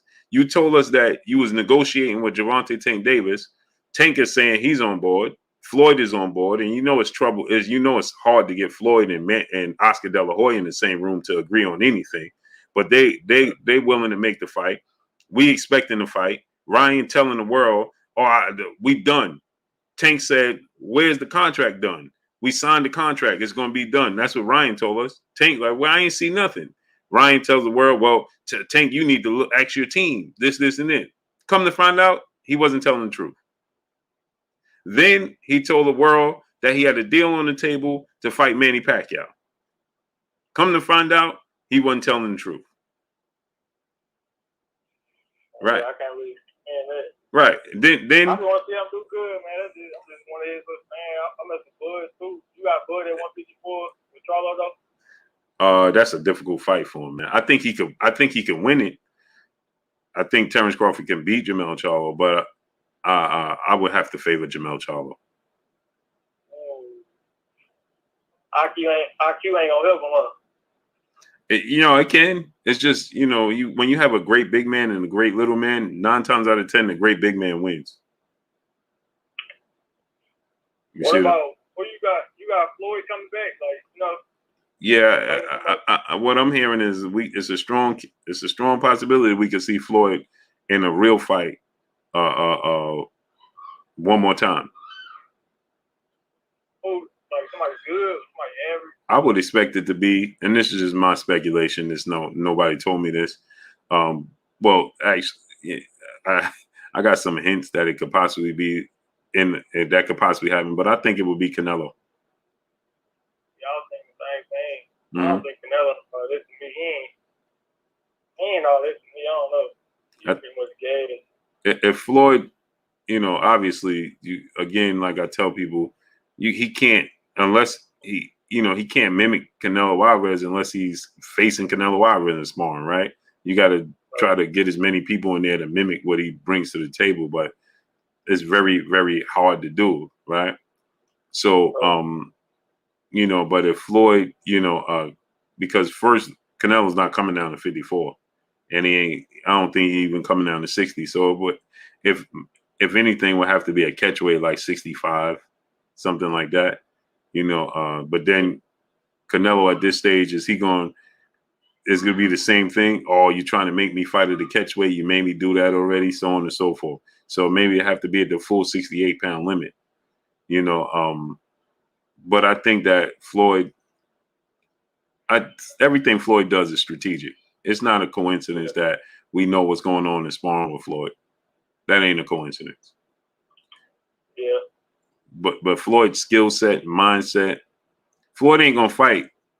He ain't gonna fight you if he especially at this stage, if he feel like his skill set and his reflexes has eroded, he ain't gonna fight nobody. So he's too smart for that. So best believe if he does have another real fight, he know that he could win the fight. He know he could compete. You know what I mean? Yeah. I got one more question for this day. What about how is Rolly or Riley, whatever his name is, how is he worthy of opponent to Tank for his next fight? It's like he's not. He's not. The only reason I say, I don't think it should have ever been made to begin with. So I don't think he is. But the only reason I say now that he deserves the opportunity is because we took food off the table. Regardless if initially we thought that he should have got the opportunity, which I didn't think that he was worthy, especially on pay-per-view to fight Tank. When you're telling us Tank is the cash cow, the pay-per-view cow, pay-per-view star, and he's 27 years of age. No, you need to be fighting opposition that's already established. So, I don't think so. But now that the situation proved not to be true, and Rolly already had food on the table, and now we just took it off the table to feed his family because of false claims against him. And he deserved to have that food put back on the table. You see what I'm saying? To feed his family and the opportunity, because we can't take it away from him because there was some false, hey, you did this, you did that, and they proved not to be true. But we just don't give it back to him because he wasn't deserving of to begin with. No, that's wrong. You see what I'm saying? Yeah. So now go ahead and my thing is this: make the fight happen as soon as possible, and because I think Tank gonna knock him out anyway. So make the fight happen as soon as possible. Let's get it going and get it over with already, and then move on. Because I think that he's just deserved an opportunity, just as a man and as a person, to be able to feed his family and the opportunity. You know what I'm saying? So as far as him being deserving, like accomplishments, I don't personally see it. I don't 14 fights. You didn't fight nobody, of worth and things of that nature. So I don't see it. But at the end of the day, they already did it. They already promised it to him. You got to be a man of your word. If you promise this man that he's going to get this opportunity and feed his family, and you got to give him back that opportunity, especially if it was taken away from him for something that wasn't even true. You see what I'm saying? So, yeah. You know So, what I mean? like, this don't have to give everybody bump heads or what? Like, I'm tired. I want to see some good fights. I don't really care who wins. I want to see some good fights. I don't want to keep saying these postponed, delayed, or it needs to be some mandatories going out this year for sure. Mm-hmm. Agreed. Yeah, that's all I have for you. All right. Appreciate you, great brother. How you too? All right. Hey, I appreciate y'all calling in, man, and making it happen. Salute my brother King Judah, brother in Super Chat. Ryan Garcia is a smaller Amir Khan. Nothing more, nothing less. Yeah. DJ Eddie King, what's going on? Agreed. But Amir Khan was at least a blue chip prospect. Amir Khan was trying to fight people. Reginald Fields, what's going on? Lord Sweat Real, what's going on? Giovanni Walker, brother in Super Chat. Blue, this calling shows your nationwide easy work. I appreciate you, great brother. Much love to you. So let me get on out of here, man. Appreciate y'all coming through, starting up, holding your boy Blue down, showing me love, man. It's much appreciated. We had a special guest. Salute to our special guest. We got a special show coming up, man. Y'all gonna love this special show we got coming up. I'm just trying to make it happen, and we're trying to schedule it, man. Definitely a special.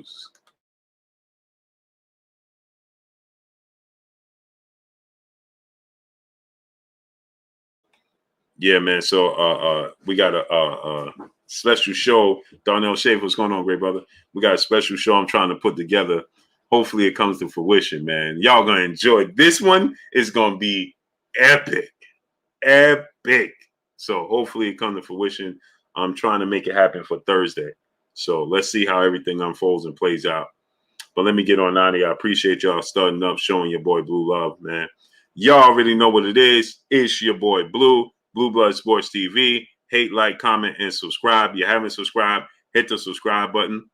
Hit the like button. Hit the bell icon to get all the new notifications. Follow me on Instagram at Blue Blood Sports TV, all one word.